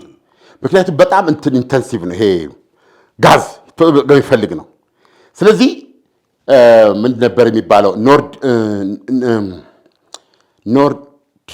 ነው እንትና የጋዝ መስመር ቧንቧ ቢሊዮን ሜትር ኩብ ጋዝ ለጀርመን ያስተላልፍ የነበረው እሱ አልበቃ ብሎ ማለት ነው። ከአንጌላ ሜርኬል ጋር የተነጋገሩት ነው። ራሽያ ቢሊዮን ዶላሮች አድጋ ባህር ለባህር አቋራርጣ እንደገና ያመጣችው ኖርድቱ የሚባል ነበር አዲስ ገባ። ከሱ ከፍታው ሳትወስድ ጀርመን ጦርነቱ መጣ፣ ተቋረጠ። አሁን ዘፈኒቲንግ ከውስጥ ጉዳት ደርሶበት ሲያፈስ ነበር ራሱ እንትኑ እሱን አሁን መልሶ እንደነበር ለማስተካከልና ወደ አውሮፓ የሚያደርገውን ስራ እንዲቀጥል አሜሪካና ራሽያ እየተነጋገሩ ነው። እና የአሜሪካ ባለሀብቶችም እዛ ውስጥ እንዲገቡ የሚል ነው ትናንት ያነበብነው ዜና። ይህን የሚነግር ደግሞ ዘማን ነው? ሲኤንኤን ነው። ሲኤንኤንን ደግሞ የዲሞክራቶች ወገን አድርገው ነው የሚያቀርቡት። ስለዚህ ከጠላት ተሰሰማ እርግጠኛነቱን ታውቃለህ። በዚህ ደረጃ ነው ያለው። ስለዚህ አሁን አደጋው ምንድን ነው ብለህ ብትለኝ ዩክሬን አሜሪካ ከዩክሬን መገንጠሏ ወይም ከአውሮፓ መገንጠሏ ብቻ አይደለም አደጋው፣ መብቱ ነው። አሁን ዘለንስኪ መፈረም አለመፈረም መብቱ ነው። ያን ቅድም ያልከው ኢቭን ነው የምነግርህ እንደ ሆድ መያዣ የያዘውን የዶናልድ ትራምፕን እጅ ጠመዘዘ የማዕድን ስምምነት ያልፈረመውን ፕሮባብሊ ራሽያ እጅግ በረከሰ ዋጋ ነው በእርግጠኛነት የምልህ። አሉሚኒየሙን ይምጡና እዚህ ሳይቤሪያ እኮ ነው ትልቁ የእንትኑ ማንጠሪያው ምናምን ፋብሪካው ያለኛል ለእኔ ውሰዱ እዚህ በቃ አብረን እንስራ ብለዋል ፑቲን። ሬር አርዙን ግቡና ቆፍረው ራሽያ ውስጥ ያለውን ገብቷል። ደግሞ ከፈለጋችሁም የአዲሱ ግዛቴ ውስጥ አለ ገብቷል። በርካሽ ልክ እንደ ከቻይና ጋር ድርሱ የራሽያ ጉንጥ በቀንዱ መንጠልጠሉ ነው በእንትን ለአሜሪካ ቢሆን ሂውጅ ነው ጥቅሙ ኢኮኖሚካሊ ገብቷል። ጀርመኖች ራሳቸውን የነፈጉትን አስብ። ያ ሁኔታ ነው ያለው። ስለዚህ አሁን አሜሪካ ከዩክሬን ቀረች ማለት ለዩክሬን የምትሰጠውን መተው ብቻ አይደለም አደጋው ራሽያ የምታገኘው እየከፋና እየከበደ ነው የመጣው። በዚህ ውስጥ ጦርነቱን መቀጠል ያዋጣል ወይስ አንዳች መፍትሄ ውስጥ መድረስ ይሻላል የሚል ጥያቄ ነው ያለው እና ወደፊት የምንሰማቸው ዜናዎች ይህንን ይመለከቱናል። ይህ ከዓለምነህ እንስማ ፕሮግራማችን ነው። ከዓለምነህ እንስማ ዩክሬን እየዋለ እያደረ የምታጣቸው ነገሮች እየበረቱ ነው የሚሄዱት ወይስ የፕሬዝዳንት ዘለንስኪ የልብ ሀሳብ እየተፈጸመ ነው የሚሄደው? አውሮፓ በአንድ ጎን፣ አሜሪካ በሌላ ጎን። ዩክሬን ከአውሮፓ ጋር ለመቆም የምታደርገው ጥረት፣ ከሩሲያ ጋር ያላት ጸብ ወዴት ነው የሚያመራው? እጅግ በጣም አሳሳቢና የተወሳሰበ ነገር ውስጥ እየገባን ነው። ውድ አድማጭ ተመልካቾቻችን ዜናዎቹን በየጊዜው ውይይቶቹንና ዜናዎቹን በየጊዜው ይዘንላችሁ እንቀርባለን። የዛሬው ውይይታችን ይህን ይመስል ነበር። በሌላ ጊዜ በሌላ ፕሮግራም እስከምንገናኝ መልካም ጊዜ። በነገራችን ላይ ፕሮግራማችንን ላይክ፣ ሰብስክራይብ እልም ጸጥ ብላችኋል። ረሳችሁት እንዴ? ሱፐር ታንክስ አሁንም አለ። ገባ በሉና ሱፐር ታንክስ ውስጥ ልታበረታቱን ትችላላችሁ። የዛሬው ፕሮግራማችን ይህን ይመስላል። በሌላ ጊዜ በሌላ ፕሮግራም እስከምንገናኝ መልካም ጊዜ። አሚባራ ፕሮፐርቲስ ከስራና ከእንቅስቃሴ ጋር ተስማምቶ ኑሮ የሚያቀል በተመጣጣኝ ዋጋ የወዳጅነት ፓርክ፣ ሼራተን ሆቴል፣ ሳይንስ ሙዚየም፣ ቤተ መንግስትን ሙሉ እይታ ላይ መኖሪያ መንደራችን ውስጥ አፓርትመንቶችን በ10 በመቶ ቅድሚያ ክፍያ ከ900 ሺህ ብር ጀምሮ ከባለ 1 መኝታ እስከ ባለ 3 መኝታ ከ83 ካሬ እስከ 164 ካሬ አማራጮችን ለሽያጭ አቅርበናል። በ10 በመቶ ቅድመ ክፍያና በ10 ዙር አከፋፈል እንካችሁ ብለናል። 4 የውጭ ዓለም አቀፍ ኩባንያዎች በግንባታ በዲዛይን በማማከርና በአስተዳደር ተሳትፎ ያደርጋሉ። በውብ መንደራችን የከርሰ ምድር ውሃ፣ የእሳት መቆጣጠሪያ፣ መዋኛ ገንዳና የልጆች መዝናኛ ስፍራ፣ ስታንድ ባይ ጄኔሬተር፣ የኤሌክትሪክ መኪና ኃይል መሙያ ጣቢያ ወይም ኤሌክትሪክ ቻርጂንግ ስቴሽንን ያካተተ መንደር ነው። ለበለጠ መረጃ ይህን ስልክ ቁጥር ያዙ 09798792 ውጭ ሀገር የምትኖሩ በዋትሳፕ ታገኙናላችሁ። አሚባራ ፕሮፐርቲስ። አስደሳች ዜና ለኤሌክትሪክ ተሽከርካሪ ተጠቃሚዎች በሙሉ የእኛ ማይክሮፋይናንስ አክሲዮን የኤሌክትሪክ ተሽከርካሪዎች አቅርቦትን ከግምት ውስጥ በማስገባት ከባትሪ ሕይወት ጋር ተያይዞ ያለውን አደጋ ለመቀነስ የኤሌክትሪክ ተሽከርካሪዎች ባትሪ መተኪያ የቁጠባ አገልግሎት አቅርበዋል። የኤሌክትሪክ ተሽከርካሪዎች ባትሪ መተኪያ የቁጠባ አገልግሎት ደንበኞች ባትሪ ካለምንም ስጋት መተካት እንዲያስችላቸው ከብድር አቅርቦት ጋር የተቆራኘ ሆኖ የቀረበ ነው። ሂሳቡ ሲከፈት በየወሩ የሚሰላ 10.5 በመቶ ዓመታዊ ወለድ ይታሰብበታል። ተቋሙ የኤሌክትሪክ ተሽከርካሪዎችን በመያዣነት በማስመዝገብ እስከ 200% የሚደርስ የባትሪ ምትክ ብድር ይሰጣል። ከሰኞ እስከ እሑድ ከጠዋቱ 2 ሰዓት እስከ ምሽቱ 2 ሰዓት አገልግሎት በሚሰጡት ሁሉም ቅርንጫፍ ቢሮዎቻችን ምሳ ሰዓትን ጨምሮ እናገለግሎታለን። ይምጡ፣ በልዩ እንክብካቤ እርስዎን ለማገልገል ዝግጁ ነን። ዋና መስሪያ ቤት አብይ ቅርንጫፍ ቀበና ወደ ቤላ በሚወስድ መንገድ የፌዴራል ቤቶች ኮርፖሬሽን ህንፃ ምድርና አንደኛ ፎቅ ላይ። ሌላው ቅርንጫፋችን መገናኛ ግሬስ ሲቲ ሞል አንደኛ ፎቅ፣ እንደዚሁም ፊጋ ቅርንጫፍ ከፊጋ ትራፊክ መብራቱ ወደ ሲኤምሲ ሚካኤል በሚወስድ መንገድ ላይ ያገኙናል። ስልክ ቁጥር 0982411111 ወይም 0960506006 ወይም 11 ይደውሉ። የኛ ማይክሮፋይናንስ፣ የኛ ለሁሉም።